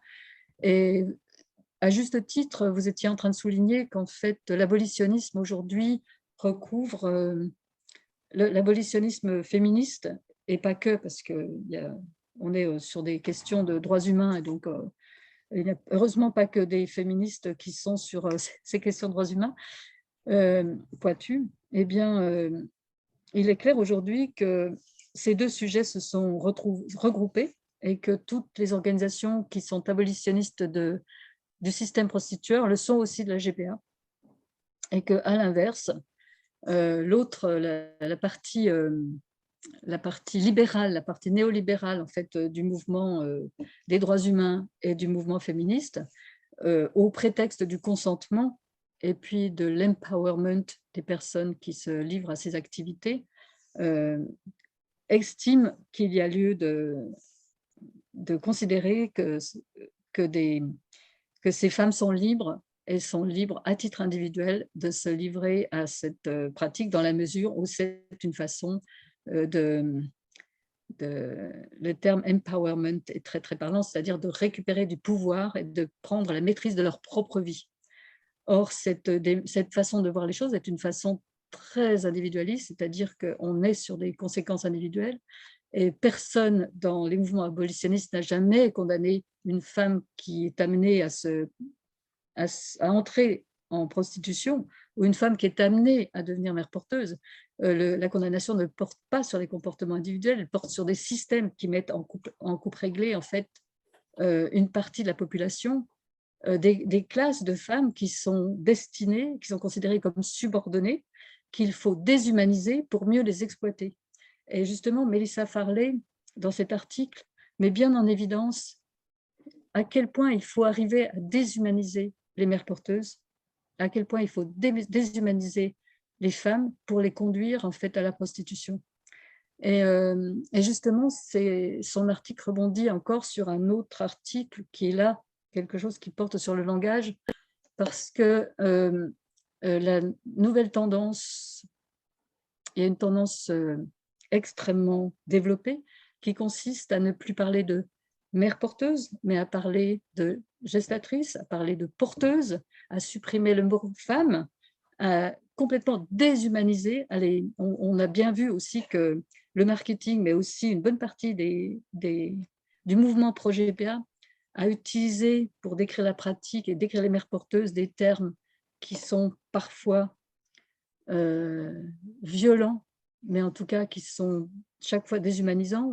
On a dit que ça n'était pas des mères porteuses, c'était des incubateurs. On a dit que c'était juste, on a fait des analogies matérielles en disant que elles étaient chargées du transport, elles étaient comme une voiture qui transportait un passager, elles transportent un enfant. On a tenté aussi toujours en déshumanisant, de dire que c'était des anges. Mais si on dit que c'est des anges, ça veut dire qu'en deçà, on pense qu'elles sont bien trop connes pour le faire, quoi. Donc, on voit bien que le langage utilisé par les projets PA est totalement déshumanisant et c'est la déshumanisation qui permet l'exploitation et qui rend cette exploitation et qui la banalise. Et on sait, c'est que le mécanisme de déshumanisation, il est partout là où il y a de l'exploitation. On l'a connu dans l'esclavage, on l'a connu dans l'exploitation coloniale, on l'a connu partout, on déshumanise. Et puis après, on n'a plus en face de soi des êtres humains, on a juste des moyens. Et c'est bien ce qui se produit dans la GPA. Quel que soit le discours qui est tenu, quel que soit le discours, quelqu'un parlait de bonbons qu'on enveloppe pour mieux le faire avaler aux clients, mais c'est exactement, quel que soit le discours marketing, quelle que soit la façon dont on l'enveloppe, c'est une pratique déshumanisante et c'est une pratique qui nous demande de faire le sacrifice de notre humanité. Et c'est là, vous parlez des 3 sacrifices, on rebondit sur cette idée des 3 sacrifices, puisque la GPA fait le sacrifice en fait de la mère porteuse, dont on dit, ce qu'on exige d'elle, ça n'est pas un don, ça n'existe pas, un don de maternité, on ne fait pas de don de respiration, on ne fait pas de don de processus humain, enfin de processus physique, on ne va pas faire un don de respiration, un don de digestion, donc ça n'existe pas un don de maternité. Ce qu'on demande, c'est son sacrifice, c'est qu'elle sacrifie sa vie au profit d'autrui. Et ce qu'on sacrifie aussi, c'est l'enfant, parce que nul ne peut disposer d'un enfant. On ne dispose pas d'un être humain. Et dans la GPA, on dispose d'un être humain. Donc, on fait aussi le sacrifice de cet enfant qu'on assimile en fait à une chose qu'on peut se procurer par catalogue. Et puis aussi, on fait le sacrifice de notre propre humanité. Voilà un peu les 3 sacrifices que ce livre tente de montrer. Sur cette chaîne et dans ces interviews, l'idée n'est pas du tout de porter, on essaye en tout cas, on essaye parce qu'avec évidemment les personnes avec lesquelles j'ai le plaisir de discuter, on essaie de préciser des choses et d'éviter en tout cas de porter des jugements trop péremptoires. Je vous ai entendu parler des parents d'intention et je vous ai entendu très prudente aussi et le moins possible dans le jugement.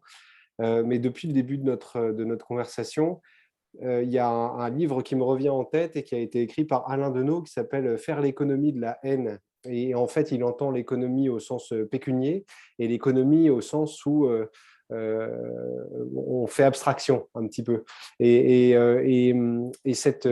En fait, il explique que tout est fait, notamment par le marketing, tout est fait pour que la violence générée par notre économie, le fait de s'acheter une chemise fabriquée à l'autre bout du monde et tissée probablement par un jeune enfant ou quelque chose comme ça, et bien tout ça soit gommé pour qu'on ne se contente que du produit final. Et je voudrais quand même qu'on revienne un petit peu sur les parents d'intention. Est-ce que vous en avez déjà rencontré? On a entendu beaucoup, notamment en France, on a quelques fers de lance justement de la GPA qui ont pignon sur rue. Mais on a quelques témoignages et j'ai l'impression que c'est aussi la grande force marketing des pros GPA, c'est de parler justement d'expérience individuelle. Alors là, ça fait à peu près un peu plus d'une heure maintenant qu'on discute, et puis là, vous nous avez parlé aussi des expériences individuelles de l'autre côté, vous qui êtes opposé à la GPA et qui prenez le parti de la défense des servantes écarlates, on peut les appeler comme ça un peu. Mais j'aimerais bien que je ne sais pas si vous avez eu l'occasion de discuter avec des parents d'intention, mais est-ce qu'ils ne participent pas eux aussi à faire l'économie de la haine quand même? Est-ce qu'il n'y a pas quelque chose, est-ce qu'il n'y a pas un aggiornamento à faire, un travail personnel à faire aussi parce qu'en fait, ce business n'existe que parce qu'il y a des parents d'intention. Oui, parce qu'il y a un système, parce qu'il y a un marché qui met en avant ce produit dont les intérêts sont clairs. Et oui, bien sûr, les parents d'intention, évidemment, on en rencontre tout le temps, on en rencontre en direct, bien sûr, mais on en rencontre aussi par personne interposée. Parce que ce qui nous a frappé aussi, qui nous a beaucoup interpellés, c'est qu'en contactant des politiques, en contactant des universitaires, en contactant des personnalités pour discuter du sujet, ce dont on s'aperçoit, c'est que tout le monde, dans son entourage, a des parents d'intention, a des personnes qui ont recours à la GPA. Dès lors, en fait, on l'a vu chez des politiques qui nous disaient être incapables de se prononcer sur le sujet parce que dans leur entourage, il y avait des parents d'intention et que par loyauté envers eux, mais pas par loyauté envers les femmes, évidemment, mais par loyauté envers ces parents, ces personnes qui ont recours à la GPA, ne pouvaient pas prendre des positions sur la GPA. On a vu des universitaires aussi qui étaient dans ce cas-là. Voilà, et c'est quelque chose qui est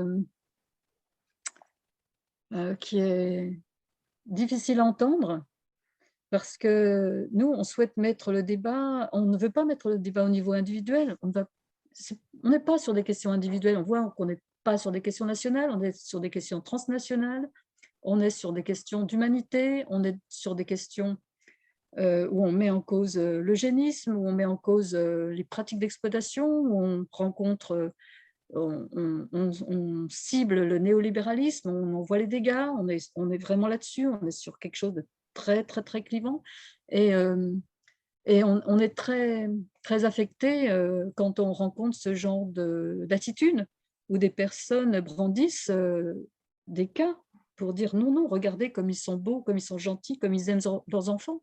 Mais heureusement que ces parents commanditaires, quand ils affichent leur bonheur sur les médias, heureusement qu'ils aiment leurs enfants, c'est la moindre des choses qu'on demande de parents. Et ça n'est pas un exploit, c'est juste la norme. Et donc, quand on vient nous montrer leur vie merveilleuse comme un exemple, non, c'est juste la vie des parents normaux. Et donc, il faut arrêter de les mettre sur des piédestals et il faut cesser cette glamourisation de cette pratique. Ça n'est pas glamour si on regarde la réalité, si on regarde dans quelles conditions ça s'est passé, quand on regarde ce qu'il y a derrière. Juste la réalité, c'est la moindre des choses de regarder ce que c'est que la GPA. Personne ne sait ce que c'est que la GPA, dans quelles conditions une mère porteuse met pourquoi est-ce qu'elle le fait et puis dans quelles conditions, avec quel risque elle va le faire. Où est-ce qu'on braque la caméra, franchement? C'est extrêmement pas décourageant, au contraire, Stimulant, ça nous donne encore plus de d'énergie force. pour montrer les choses, quoi. Et puis, il y a la question qui vient tout de suite, enfin qui vient souvent dans ce débat. Alors, pour éviter l'exploitation des femmes ou des pauvres femmes en Inde, en Ukraine, qui est absolument ignoble, on entend l'argumentaire qui voudrait que pourquoi ne pas légaliser en France, par exemple, si on prend notre cas à nous. Mais si j'ai bien compris ce que vous dites, si on pense qu'aux États-Unis, par exemple, c'est 30 000 ou 40 000 dollars pour une GPA, je serais curieux de connaître le salaire médian aux États-Unis. Je sais qu'au Canada, il me semble, je ne veux pas dire de bêtises, mais je crois que c'est 44 000 dollars canadiens, donc c'est, à mon avis, c'est 35 000 dollars US, quelque chose comme ça. Donc, c'est un salaire annuel, hein, j'entends, excusez-moi, c'est Oui, oui, oui. assez peu Mm. élevé en fait. Et donc, pour être une mère porteuse, moi, avant de lire votre livre, je pensais qu'on était quand même un peu mieux payé pour tout ce travail. Et en fait, non. En fait, même aux États-Unis, Même pas, avec même un pas. salaire de 40 000 dollars pas annuel, je Oui, ça suis va pas sûr loin, hein. que la vie n'est pas très rose. Et comment faire entendre aux gens qui pourraient penser vraiment et de bonne foi, hein, je ne fais pas de jugement, mais qui pourraient penser que de bonne foi qu'en légalisant en France, les choses pourraient s'arranger parce qu'on démonétiserait en fait la relation. Comment expliquer qu'en fait, ce sont toujours entre une femme riche qui veut un enfant, elle ne va pas demander à une femme plus riche qu'elle de porter son enfant. C'est toujours une personne d'une classe sociale et économique inférieure. Mais peut-être que vous pouvez expliquer ça mieux que moi, parce que je crois qu'il y a d'ailleurs un article là-dedans dans votre livre d'ailleurs. Ouais. Oui, d'ailleurs, il y a des articles absolument sur tout dans ce Oui. livre. Et, oui, alors, réglementer. Alors là, c'est une, une tentation qui arrive souvent dans les milieux politiques pour, par souci, en fait, de traiter les conséquences de la GPA. C'est-à-dire que cette question de la réglementation, elle arrive toujours par le biais des enfants. C'est-à-dire que la GPA transnationale, aujourd'hui, la GPA est interdite en France, mais des enfants arrivent de tous les pays, des États-Unis, arrivent d'Ukraine, arrivent du Canada, arrivent peut-être de Grèce aussi, de tous les pays producteurs, et ils arrivent comme ça en France. Et on dit, enfin les pro-GPA disent, mais si c'était réglementé en France, si c'était autorisé en France, on ne serait pas obligé d'aller chercher les enfants ailleurs. Donc on les chercherait sur le territoire national.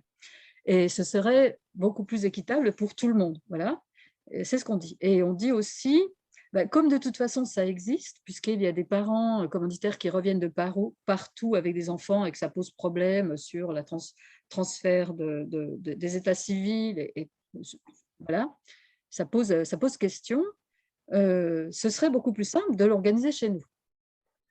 Alors déjà, on a l'expérience des pays qui l'ont organisé, le Royaume-Uni, la Grèce, et on voit que partout, de toute façon, quand on cherche à réglementer, quand on cherche à organiser la GPA dans un pays, ce qu'on essaie de faire, c'est de faire en sorte que les trois parties prenantes de la GPA, que sont les parents commanditaires, la mère porteuse et les futurs enfants, ne soient pas lésés. Donc, on va essayer de légiférer pour équilibrer tout ça. Et donc, déjà, en réglementant, en fait, ce qu'on fait, c'est que on rend socialement acceptable quelque chose qui ne peut pas l'être, parce qu'on ne peut pas, en fait, organiser l'accès au corps des femmes. On ne peut pas l'organiser par une loi. C'est quelque chose qui est totalement inhumain. Ça va à l'encontre de notre humanité, et on ne peut pas non plus disposer d'enfants. Et donc, en autorisant la GPA, en fait, ce qu'on fait, c'est qu'on donne accès au corps des femmes, voilà, et alors on donne accès à qui? Aux personnes qui ont les moyens, et les femmes qui vont être impliquées dans cette pratique sont toujours des femmes dont le niveau économique, social, culturel est inférieur à celui des parents commanditaires. Voilà, toujours, ça c'est une règle. Et, les personnes aussi qui cherchent, qui pensent que la réglementation va résoudre tous les problèmes, sont toujours des personnes qui sont dans le camp des acheteurs potentiels. toujours.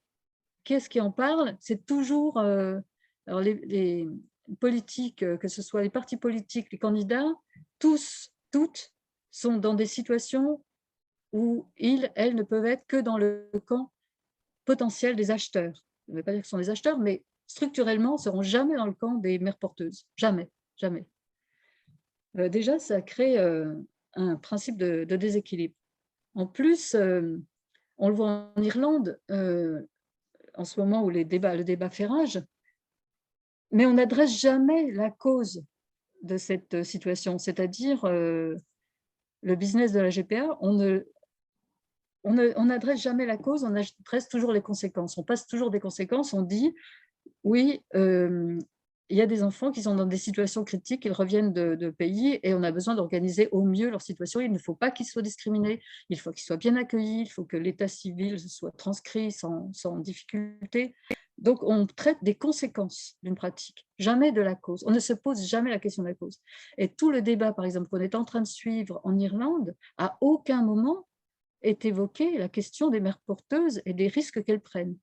À aucun moment, on a parlé de la question de la difficulté, de la question du droit à l'enfant. Jamais on en a parlé. Jamais ils n'ont parlé, ou elles n'ont parlé, de la question de la stérilité. Parce que ce qu'on évoque toujours, c'est la question de la stérilité. La question de la stérilité, ça peut être une question de santé publique. Voilà, on sait aujourd'hui que c'est une question de santé publique. On connaît les causes de la stérilité, on en connaît, mais la GPA n'apporte absolument aucune solution à la stérilité. Après, la mère porteuse, elle n'est absolument pas stérile. Et après la GPA, après que l'enfant soit arrivé, eh bien, les parents commanditaires seront toujours stériles et la mère porteuse ne sera jamais… Enfin, voilà, on est dans un cas où on ne soigne personne, on ne résout aucun problème. C'est comme si on a un problème, c'est un problème de santé publique, mais on demande au marché de le résoudre. Et quand on demande au marché de résoudre une question de santé publique, on arrive à des choses stupéfiantes. Si on demandait au marché de résoudre la question du racisme, eh bien, il mettrait son marketing en recherche pour vendre des produits blanchissants. Voilà. On traite toujours des conséquences et jamais des causes. Mais c'est le Et dans cas. la GPA, on y est… Pardon ? Ils le font. Ils le Je font. pense à L'Oréal, je crois qu'il y a des catastrophes d'ailleurs sur la peau. En plus, je crois que les femmes sont les premières victimes de ça, mais les entreprises comme L'Oréal vendent des crèmes blanchissantes. J'ai eu l'occasion d'aller à plusieurs reprises en Asie du Sud-Est. Les crèmes blanchissantes, ça va très très bien. Enfin, le marché est bon. Excusez-moi, je vous ai interrompu. Oui, mais tout à fait, tout à fait. Et on voit bien dans ce cas banal, enfin banal, pas si banal que ça, mais on voit bien que quand on confie à une question de santé publique, une question humaine au marché, le marché trouve des solutions. Et l'État trouve des solutions parfois pour aider le marché aussi. Voilà. Mais il y a quand même je vais être très ironique là, mais il y a quand même une lueur d'espoir. C'est que je crois qu'il y a des chercheurs chinois qui sont en train d'élaborer. Il y a eu une première naissance ou une gestation, je crois, d'une brebis dans un utérus artificiel. Oui. Je pense que vous avez évidemment dû entendre parler de ces recherches fondamentales je dis ça évidemment avec beaucoup d'ironie, mais c'est aussi, ça va représenter aussi beaucoup, beaucoup d'argent. Est-ce qu'on a un peu une idée de ce que pourrait être le marché du vivant au niveau artificiel dans quelques années? Est-ce qu'on sait est-ce qu'il y a des pronostics un peu de scientifiques qui sont capables de dire dans 10 ans, on pourra faire des gestations extra-utérines, enfin en fait dans des utérus, Oui. on va dire, artificiels? Effectivement, on a ce courant-là, illustré par ce chercheur qui a été condamné par ses pairs, et puis voilà, les choses se sont un petit peu arrêtées là, mais le sujet est sur la table.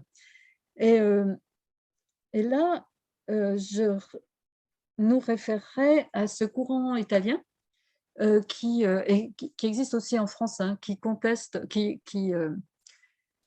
qui parle de l'artificialisation de la reproduction et qui en parle en termes d'eugénisme et qui aborde aussi le transhumanisme. Et, et qui montre que la GPA est l'une des portes de l'eugénisme, du transhumanisme.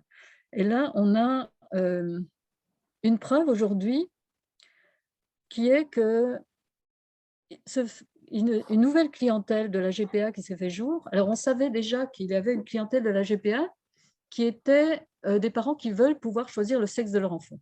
Donc, aujourd'hui, toutes les agences, pratiquement, de GPA proposent de choisir le sexe de leur enfant. Voilà, déjà. Ça, c'était déjà une chose. Mais nouvellement, ce qui se passe, c'est que des parents qui ne sont absolument pas infertiles ont recours à la GPA parce qu'ils peuvent choisir tous les paramètres, selon eux, ils peuvent choisir tous les paramètres dans les gamètes mâles et les gamètes femelles. Donc, les gamètes femelles sur catalogue, les gamètes mâles chez les donneurs de sperme.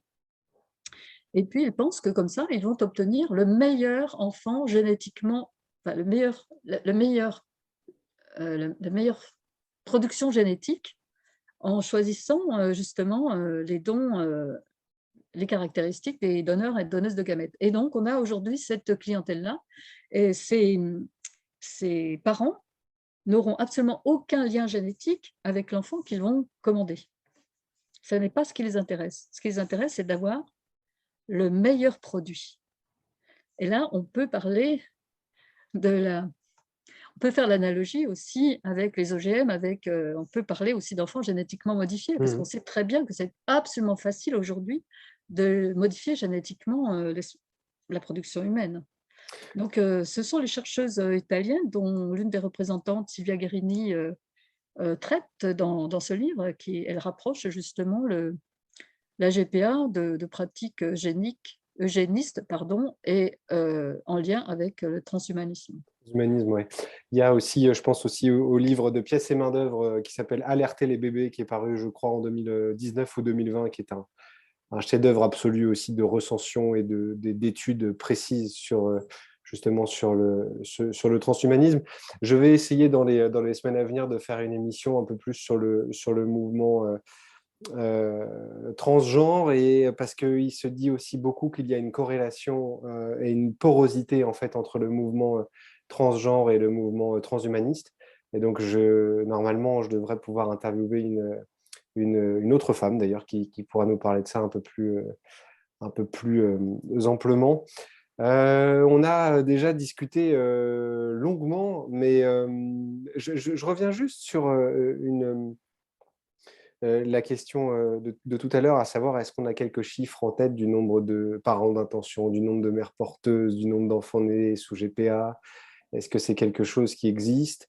Et si ça n'existe pas, est-ce que vous avez une idée du pourquoi ce flou, alors que quand même 25 milliards de dollars US en 2025, on devrait pourtant avoir quelques chiffres à nous mettre sous la dent qui génèrent tout cet argent? On aimerait tellement avoir des chiffres.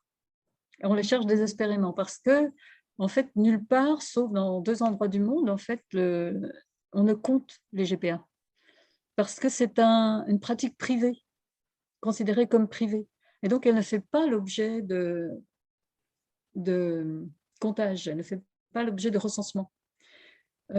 Néanmoins, on a deux endroits, on a 3 endroits où on a des chiffres. On a un chiffre en Ukraine, pardon, parce que ce sont les organisations féministes qui ont tenté de faire un chiffrage. Elles ont pris le nombre d'agences qui pratiquent et qui recommandent la GPA. Et à partir de quelques chiffres délivrés par ces agences, elles se sont livrées à une évaluation qui les a conduits à un chiffre qui est maintenant repris un petit peu partout. En Ukraine, il y aurait entre 3 et 4 000 enfants qui naîtraient chaque année de GPA, dont 90% pour des clients étrangers. Il n'y a pas de besoin, il n'y a pas de revendication de la GPA par des Ukrainiens, voilà. Ou marginalement. Ça, c'est une évaluation. Ensuite, on a le Royaume-Uni. Le Royaume-Uni, comme au Royaume-Uni, la procédure de GPA, dans la réglementation de la GPA, la loi de 85 impose en fait un jugement qui doit avoir lieu dans les 6 mois après la naissance de l'enfant. Ce jugement acte le transfert de filiation entre la mère porteuse et puis les parents commanditaires. Et bien là, comme il y a un jugement, il y a des données. Et ces données nous montrent qu'en Grande-Bretagne, on en est à entre 5 et 600 GPA par an, 45, plus de la moitié faite à l'étranger, bien qu'il n'y ait pas tout à fait tous les chiffres, donc ça peut être un petit peu plus gros, mais en tout cas, c'est un ordre de grandeur. Et puis, dans ces chiffres, on voit qu'il y a entre 30 et 40% de parents commanditaires qui sont des gays, des couples gays. Et puis aussi qu'il y a très très peu d'individus, il y en a à peu près 8%, qui sont des personnes, des individus qui ont recours à la GPA en tant qu'individu et non pas en tant que couple. Voilà, ce sont les endroits où on peut avoir des chiffres. Après, on a tenté, au travers des promotions, au travers des offres commerciales et des sites, des agences, on a tenté de faire des recensements nous-mêmes, mais c'est absolument impossible. C'est Mais impossible. on peut peut-être alors, en prenant une fourchette basse quand même, estimer que ça représenterait peut-être quelques dizaines de milliers d'enfants par an, ou est-ce que ce serait selon vous trop? Sachant que vous Je dites pense qu'il y en a qu'on doit 4 à 6 000 en Ukraine, j'imagine qu'en oui, Inde, peut-être… on doit être à peu près… le chiffre sur lequel on tombe, c'est quelque chose comme 20 000 par an, D'accord. Ok. avec d'une approximation très large. Très large. Ventre à louer, une critique féministe de la GPA aborde plein d'autres sujets et d'autres bouts par lesquels prendre justement ce sujet délicat de la GPA. Est-ce que vous voulez aborder un thème en particulier? Parce qu'évidemment, je ne peux pas être exhaustif, mais par contre, le micro est ouvert. Donc, on peut, moi, je suis très heureux de… Enseignez-nous d'autres choses sur ce sujet. Alors, des sujets peut-être… J'aimerais beaucoup vous faire parler, excusez-moi, sur le transhumanisme. Si vous voulez en dire un mot, évidemment, ne vous en privez pas. Encore une fois, j'essaierai d'en faire une émission un peu plus complète, mais on peut revenir dessus si vous le souhaitez. Enfin, mais aussi, vous avez autre chose en tête, n'hésitez pas. Enfin, nous aussi, on a vu en fait ce qu'avait publié Pièces et main-d'œuvre, et qui est vraiment quelque chose de magistral. Hein. Ça donne à penser. Et voilà, nous, on essaie justement de rassembler tous les éléments concrets qui montrent la dérive de cette pratique dans ce sens. Nous, on est très, très focalisés sur, évidemment, l'identification du néolibéralisme, l'influence du néolibéralisme dans tout le développement de la GPA. Ça, on est très, très, très, très consciente, et puis on tente de le montrer par tous les moyens, que c'est une question de société et que c'est une question de choix de société, c'est très clair. Et puis sur le transhumanisme, bien, nous, on suit vraiment tout ce qui se passe de tous les côtés pour tenter de rassembler l'information. Mais en ce moment, je dois dire que notre effort porte sur justement GPA Immigration pour illustrer cette chose qui se passe à nos frontières, qui se passe ici même, hein, qui se passe en Italie, où des organisations qui s'occupent de réfugiés se sont aperçues qu'en fait, des femmes étaient, entre guillemets, importées, c'est-à-dire on était allé les chercher, les recruter là-bas, les amener en Italie pour les consacrer à la GPA en Italie, alors que la GPA est interdite en Italie. Mais le marché n'est pas à court de subterfuges.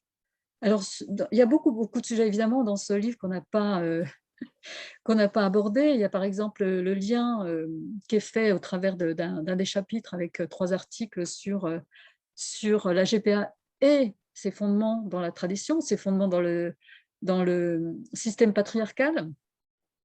Ça, c'était quelque chose d'assez majeur. On a une illustration aussi par une chercheuse japonaise qui montre que la GPA dans l'Asie du Sud-Est, dans l'Asie de l'Est, que ce soit en Corée ou au Japon, a des fondements dans la tradition.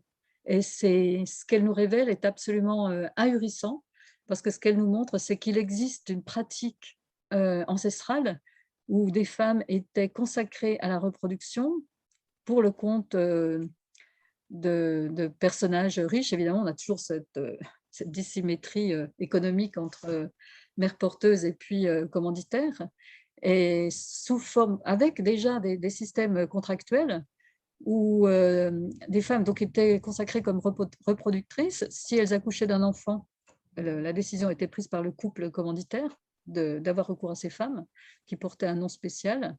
Et si elle donnait naissance à un enfant, cet enfant était accueilli par le couple commanditaire. Et si elle donnait naissance à une fille, cette fille, elle l'élevait, et cette fille devenait à son tour une reproductrice. Donc on a comme ça des espèces Donc, quand vous dites un d'incursions. enfant, en fait, c'est un garçon. Oui, C'est exactement. ça. Si c'est un garçon, les parents commanditaires D'accord. vont Ouais. le prendre. Si c'est une fille, eh bien, elle deviendra à son tour, sera élevée par la gestatrice. La femme qui est consacrée à cette activité deviendra à son tour une gestatrice. Voilà, c'est extrêmement étrange, parce qu'elle nous révèle, c'est quelque chose qu'on ne peut même pas imaginer.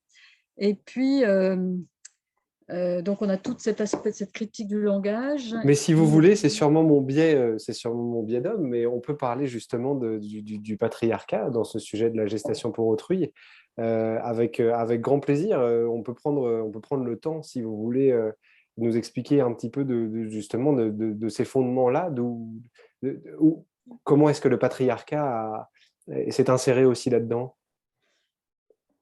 alors, c'est Alexandra Clément-Saby, cette autrice, qui est en fait une analyse absolument renversante et qui montre que ce soit le langage, que ce soit la façon dont on en parle, tout ça, c'est empreint de logique patriarcale, fondée par l'appropriation des capacités reproductives des femmes. C'était quelque chose qui trouve en fait un écho dans le passé, enfin, ce qu'on en sait, c'est que l'appropriation des capacités reproductives des femmes, voilà, c'est inhérent au système patriarcal. Et ce qu'elle montre, c'est aussi cette croyance qu'on retrouve aussi dans la GPA, qui est que cette croyance qui a duré jusqu'à ce qu'on découvre le rôle des ovocytes, justement, chez les femmes, qui a accrédité le fait que c'était la semence masculine qui apportait l'enfant et que la femme n'était que le réceptacle. Et c'est quelque chose qui est totalement accrédité dans le GPA, puisqu'en fait, on traite ces femmes d'incubateurs, de transporteuses, comme j'ai dit tout à l'heure, voilà, et qu'elle, elle n'apporterait absolument rien, elle ne serait qu'un vase, un réceptacle qui serait activé par la semence, et en l'occurrence par l'embryon qu'on transfère dans son utérus, donc déjà. Et puis aussi, une autre chose, c'est qu'il y a une priorisation de la filière spermatique dans la GPA, puisque au travers de la reconnaissance, tout le système est basé sur la reconnaissance du lien de filiation entre cet enfant qui est né de GPA et puis les parents commanditaires au travers du sperme qui est apporté par le partenaire masculin du couple, puisque c'est sur cet élément, sur sa contribution génétique, que va lui être octroyée la filiation, que va se produire le transfert de filiation. Et la filière féminine, c'est-à-dire la production d'ovocytes, qui a été donc achetée, qu'on s'est procurée à l'extérieur, ne va jamais compter. La seule chose qui compte, c'est la production spermatique, en fait, et qui elle, assure le lien de filiation. C'est là-dessus qu'est fondé le lien de filiation partout dans le monde, pour transférer, en fait, cet enfant de la mère porteuse au couple qui va le recevoir. Donc, on a voilà, cette chose-là qui est inhérente à la GPA et dont on retrouve les traces dans tout le système patriarcal. Voilà. On peut arriver, si vous voulez, au terme de notre entrevue, encore que je ne veux pas, encore une fois, vous couper le micro. Hein. Si vous voulez parler d'autre chose, vraiment, encore une fois, n'hésitez pas. mais c'est la question que je pose à tous les invités et toutes les invitées, c'est qu'est-ce qui vous fait marcher? Parce que là, cette somme vont être allouées une critique féministe de la GPA. Je sais que ça a dû être un travail considérable pour vous, bien sûr, et pour toutes les contributrices. Mais bon, l'industrie se porte bien, elle va se porter encore mieux. Alors, il y a un dernier passage dans le livre qui parle justement de lutter, donc je sais que vous n'avez pas peur de lutter, mais qu'est-ce qui vous fait vous lever le matin comment vous alimentez votre force de lutte? Alors, bonne question. Alors déjà, ce livre a déjà une petite sœur, voilà, puisqu'il a une version anglaise qui est publiée en Australie par les éditions Spinifex, et il va avoir aussi une petite sœur en Espagne par une édition espagnole. Donc, on espère couvrir au travers de ce livre, sachant que la version française est la version vraiment l'édition de référence. La version en langue anglaise comporte 16 contributions contre 27 pour la version française, et puis la version espagnole qui est en cours en comportera 15, je pense. Voilà, donc on espère couvrir énormément de lecteurs, lectrices potentiels au travers de ces 3 langages majoritaires. Et puis, qu'est-ce qui nous fait continuer? Depuis qu'on s'est constitué donc, en tant que coalition internationale en 2018, en fait, on a réussi à agréger un petit peu tous les mouvements critiques de la GPA, critiques contestataires de la GPA, un peu partout. Et ce qui se passe dans ce mouvement de résistance, dont on bénéficie largement des informations et de l'énergie, ce qui se passe est assez, je ne dirais pas spectaculaire, on n'en est pas encore à spectaculaire, mais assez positif. Et par exemple, dernièrement, nos amies italiennes ont réussi à empêcher qu'ait lieu à Milan un salon désir d'enfant, et non contentes d'arriver à l'empêcher, qui sont ces salons qui font la promotion de la GPA, même dans les territoires où la GPA est interdite, de façon totalement éhontée, parce que ce qu'on y dit dans ces salons, c'est la réalité d'exploitation la plus brute. Donc, elles ont réussi à empêcher que se tienne ce salon, et elles s'en sont pas contentées, puisqu'elles ont organisé une très très grande manifestation qui a réuni énormément de monde, d'intervenantes, y compris des intervenants du milieu gay, justement, qui prennent position aussi avec nous contre la GPA. Il y a aussi nos amies suédoises qui ont réussi à bloquer 2 textes de loi récemment qui, de façon très détournée, allaient constituer un premier pas vers l'ouverture de la GPA. Il y a aussi nos amies canadiennes qui, au Québec, se battent bec et ongles pour que ce petit État du Québec continue à résister, le seul au Canada qui interdit la GPA au nom de la dignité humaine, dans un pays qui l'autorise sous une forme soi-disant altruiste. Voilà. Et puis, récemment, des Sud-Coréennes sont venues nous rejoindre. Et ce qui s'est produit est assez choquant là-bas en Corée. C'était une organisation féministe qui faisait partie d'un réseau communiste en Corée, d'un réseau féministe en Corée du Sud. Elles ont pris deux positions courageuses, l'une questionnant la transidéologie, d'identité de genre, et l'autre en opposition à la GPA. Et dès lors qu'elles ont pris ces positions, elles ont été exclues de ce réseau national. Elles ont dû se refonder de façon autonome. Et une fois refondées, elles sont venues adhérer à notre coalition internationale. Et voilà, on voit que les choses bougent un peu partout, qu'il faut beaucoup de courage pour bouger, mais tout ce qui se passe de façon positive, c'est notre tasse de thé. Ben, écoutez, Marie-Joseph, on va vous souhaiter encore plus de courage à venir par ces millions de grains de sable qui pourraient venir essayer d'enrayer cette machine un peu infernale du néolibéralisme qui se traduit là dans la reproduction du vivant.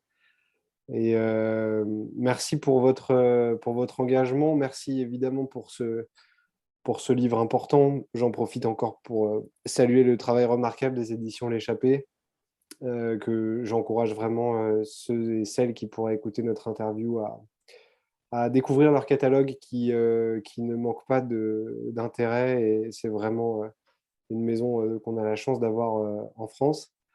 Bon vent à votre livre, Marie-Joseph, et puis peut-être au plaisir de nous rencontrer en vrai, en chair et en os, et peut-être de prolonger la discussion sur ce sujet comme sur un autre.